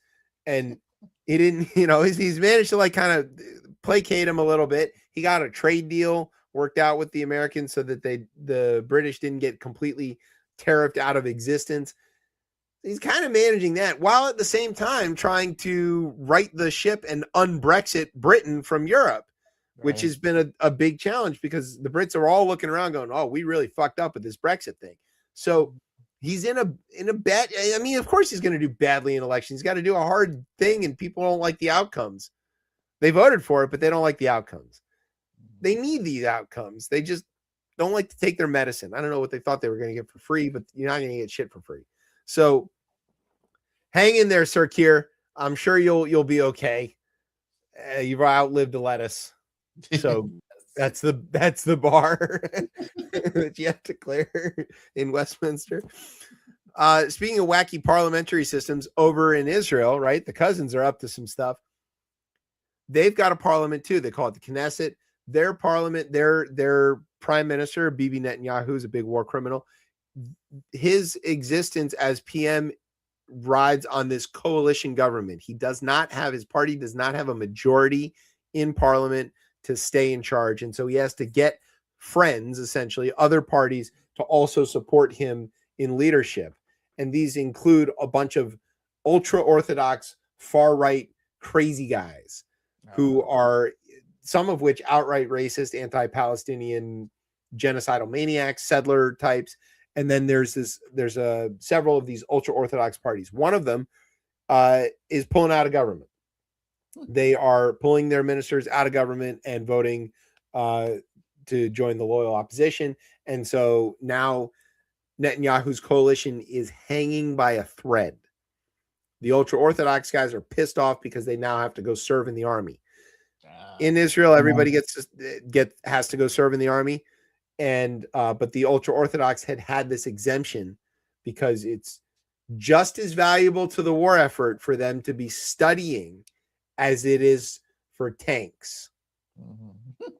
No, I don't care how hard you study, not as good as a tank.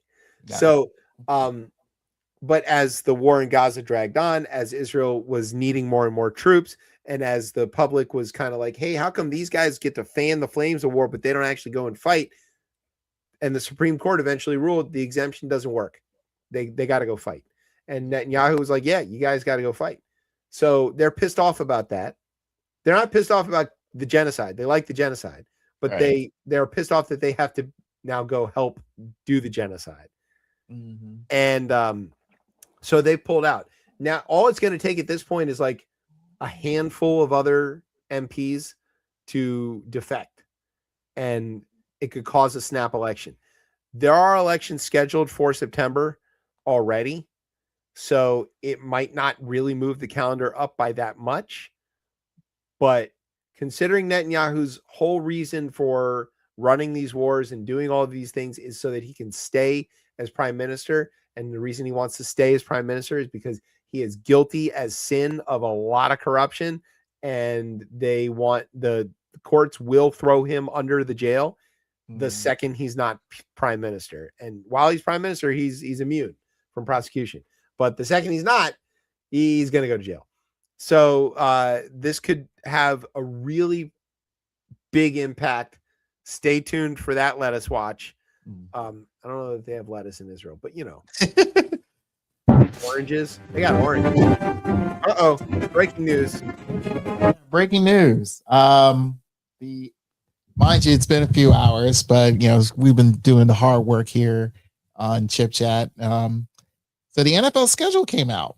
Oh, I had heard there were some guesses as to where things who goes where and what, why, and all that stuff. So apparently, I'm looking at first in London. Right? Yeah, there's a lot of London games. Yeah, the Commanders will be commanding their stomping grounds in London against the team that the Ravens are going to start the season with. Oh, we're going to Indianapolis for our first game of the year. Cool. Division game in the to start. Oh no, they're not your division anymore. No. No, they were the Baltimore team. That's right. Yeah, the team they're facing a team that they left the city they left from. So a lot of bad blood there. Oh yeah, there's some bad history. That a lot of people. All right, so that's your opening game. Who's our opening game? Let me find that because again a lot of speculations of well, we knew the division matchups, so we knew like which is normal. So yeah, you know, you can count that. It works on a cycle. Yes. You already know. The Commanders, again, they will be on the road. And take a wild guess where they're going. Better not be Dallas. Oh no, that'll be next week. Okay. San Francisco. No, that'll be week 6. and it's a Monday nighter. Oh, are we playing the NFC West as our division this year? Yeah. I don't know. I'm gonna cheat and look. Oh, we're going to Philly. Philly, good old Philly. Fuck that. I hate those guys. So, and the thing is it's like if you, Yeah, we're playing NFC West as our conference division because we got Seattle and San Fran and LA. Yeah, okay. And then we're playing AFC South as our. Yeah, we've got Jags and Colts and Tennessee. Yeah, we're playing AFC South as our cross conference division. Shit. Yep. I mean, that's a good division to kick some ass in for a little while. I guess we can. Tennessee sucks. Jacksonville pretty good. Indy could be sucks. I don't know. Well, your first 3 weeks is against divisional opponents, so it's kind of first 2 weeks. First 2 weeks. Yeah, then we go to Seattle, or no, then we have Seattle comes here, and then we got the Giants in week 5. So we play our entire division all before the bye, right? Which means so do they. So. Yeah.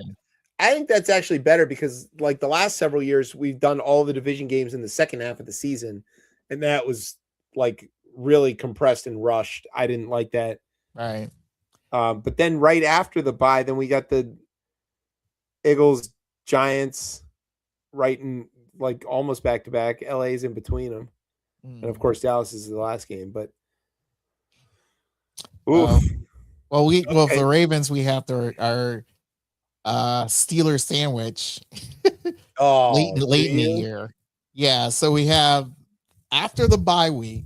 So our final 5 games are hosting the Buccaneers, then go to Pittsburgh. That's the top bread. Right. Then we get the Ohio meat, meaning we get the Browns after Christmas, and then on New Year's Day we get the Bengals, and then the bottom bun is the Steelers whenever they decide to have a date for that. So you have to play the entire division in a 4-week period. Yeah. That's rough. Yeah. Depending on where we at in the NFL scheduling an entire division series for an entire division in a 4-week. That's not good. I mean, I know they're trying to make these spectacular games and whatever throughout the year, but really it's like I would rather face the Steelers, at least the Steelers early. Spread it out. Yes. But also, like, if you're in a tight playoff contention for the division, then having all these division games back to back to back really does get exciting. So that's fair. But let's not pretend that the AFC North is going to be in a, like, crazy division playoff race, and the thing is, this is the second year in a row where the Ravens and Steelers face each other for the end of the season. Isn't that how it's supposed to be though? Because we play Dallas. I mean, again, that I understand for television purposes, but at the same time, it's kind of like getting annoying. It's like you can rotate this properly. You need Aaron and the Steelers to be amazing. You're gonna draft Aaron on your fantasy team, aren't you? No, hell no. I don't know if he'll want to play because I don't have a lot of. He hasn't showed up to OTAs or anything, so who knows what cave and what godforsaken country he's hiding in right now with his not wife. How do we have all these pictures of like Vrabel and Rossini together, and nobody's got a picture of Aaron's wife? Oh, How's that possible? I don't know. Again, the social media journalists are not doing their job properly. She's not real. She's Lene. It's Manti Te'o all over again. All right, back to the show. Yes. Okay, speaking of weird, so we did some weird foreign people, right? So now we're going to talk about some weird Americans. Dr. Oz is? He used to be like Oprah's best friend. Yeah, was. Now she had her two closest best friends are the most nuttest job guys you could ever find. Dr. Phil and Dr. Oz. Yes. Dr. Phil. Yeah, he's like a big Fox News guy too. Yep. All right, so Dr. Oz is now in charge of the Centers for Medicaid and Medicare Services. So that's basically the federal agency that administers these programs. He's in government. He's in charge of things. Mm. There was an event where Trump fell asleep. And Dr. Oz said this incredible statement. Roughly 30% of Americans are underbabied. That means that you either don't have any children or you have less children than you would normally want to have. What is underbabied? I don't understand. Like, okay, we're using the way that we talk about underfunded, right? Underfunded, under-resourced, whatever. Underbabied? It's the weirdest possible way to say that. That is so Trumpesian speak I've ever heard. We're underbabied. Underbabied. All right, what is he getting at? The birth rate in America is low. It's low. It's maybe negative. I think at this point, that's been the case for a while. If you look at native-born Americans, if you look at the other big developed countries, whether it's Europe, whether it's Japan is upside down and has been for 20 years. Right. China, because of their one-child policy, now is upside down. They're in huge trouble. There is a fair argument to be made that we aren't having enough kids to replace people who are retiring and dying, and that the economy, as it's currently constructed, will run out of workers if we don't change that path. But we had a solution to this, that because we've been underbabied for the last 50 years. And the way we've managed to get by is immigration. And that's great. We don't have to have all the babies. We have to have people who are already potty trained come and move here and get jobs. Right. We don't need to grow them here. They're just as good at doing what. I don't care whether the architect that I hired was born in like Nicaragua or in Oklahoma. It doesn't make any difference whether he can draw a house. So they can do the work, do the job, as long as they don't steal and rape steal and rape me, everything's good. So. Yeah, well, Americans are plenty good at that on their own. They don't need to import those folks. So we're underbabied, but we were fine being underbabied. That's called developed countries. That's how it works. You get to where it's just part of their war on women, right? Right.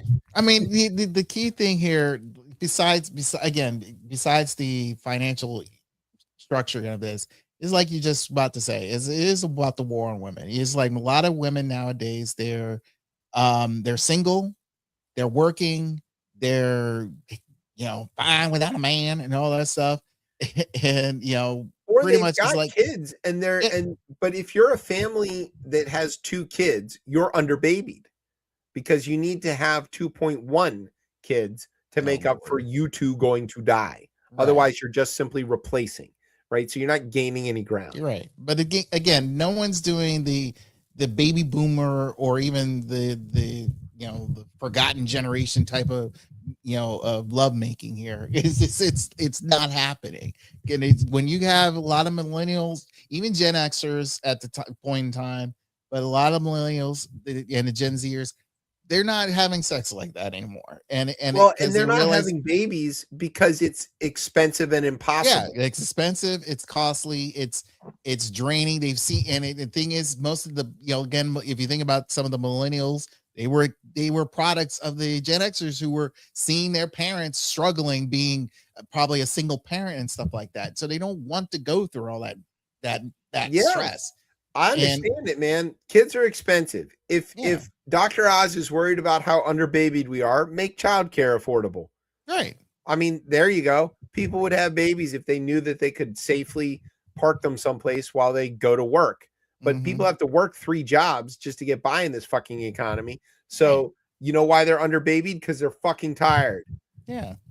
They don't have time to go they find have a no partner. desire to be having kids and all that stuff. It's a stressful thing. Do you know how exhausting children are? Tell us, Chip, because I don't. You're have kids. underbabied. Brian, Yes, is I'm way underbabied. underbabied. Yeah, you're unbabied. It must be nice to be unbabied at times. I mean, they exhaust me. They are too much. And like this show is underbabied, right? Tez has 1, and I've got 3. So combined, we're still, and you've got none. So we're not replacing ourselves. No, we have lost ground here. So way to go, Brian. You're the one that's failed us. No, I mean, Tez needs to hurry up and have 2 more kids just to get us to even. Hey, with all his traveling and stuff like that, how could he possibly afford that though? Yes. Think about what it would cost in childcare and all this other stuff. That's what I'm talking about. Dr. Oz is a fucking dummy, and he's under brain celled. Underbrained. Underbrained. Speaking of underbrained, let's talk about the last story tonight. The gold Trump phone. Oh God. If you were stupid enough to put down a deposit on this, guess what? I'd love to sell you. Here you go. I got your Trump phone right here. You want to buy one of these? This is a genuine Trump phone. It is as good at making phone calls and anything else as the Donald Trump version of this Trump phone. You see how good it is? Look at its screen. It's amazing. It's a Trump phone. There never was a Trump phone, you fucking dummies. You paid all this money, you didn't get shit for it. 600,000 people put down their $100 deposit on the Trump phone. Now, if you go on the Trump phone website, they're like, they changed it from saying it was going to be made in America to designed with American values in mind. And now if you go and look at the fine print, it says there may not actually be a phone. It's just the idea of a phone. Oh, Jesus. So you're never getting your phone. Again, you got con again. You got grifted again. Again. Don't worry, though. Don't worry. The Trump phone case is coming out next month, and that's only $150. You can buy them by going to our GoFundMe, which I'm going to post next week when we're not on. And I'm going to use our week off to make a GoFundMe, and we're going to sell ChipChat phones. They're going to be rebranded Trump phones. But you can buy them and wave them in front of the faces of all of the Trumpistas that bought the Trump phones. We need like a thank you tchotchke, to send to people. I don't know what that would be. Maybe like some headphones so that you don't have to listen to this show. Except for the headlines. Yeah, right. Listen to the headlines. Yeah. The ones with Brian on them. Okay. Now we've come to the end of the show. Hooray. Yay. It's on time. Look at that. Thanks to our radio partners, the OKC Thunder, the Minnesota T-Wolves, and all the teams that lost to them. Thanks to NOTN for keeping us on for another week. We assume, don't know. They have been doing a lot of Facebook posting, so they're up to something. Thanks to our home on the interwebs, coplaymedia.com. And thanks, as always, to our family here at Beltway and Rip Radio for making us sound as smooth as Stevie Wonder on his birthday yesterday while he's out there looking for his cake.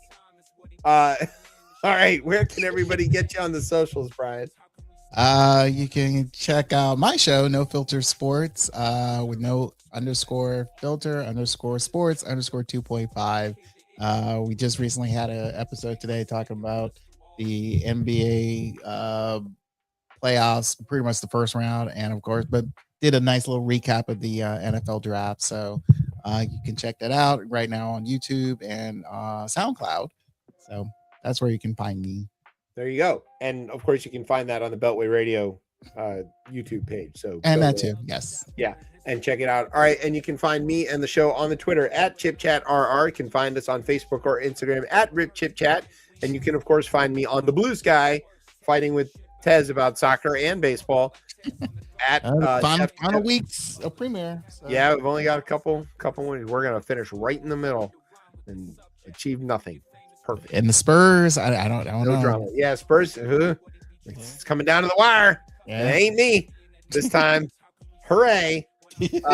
Join us in 2 weeks when we'll have a recap from the Prem, and we'll see where that's all at. Anyway, I'm Chip. That's Brian. Tez is on assignment. You've been listening to Chip Chat on Beltway Radio and beyond. Awesome. Street balls.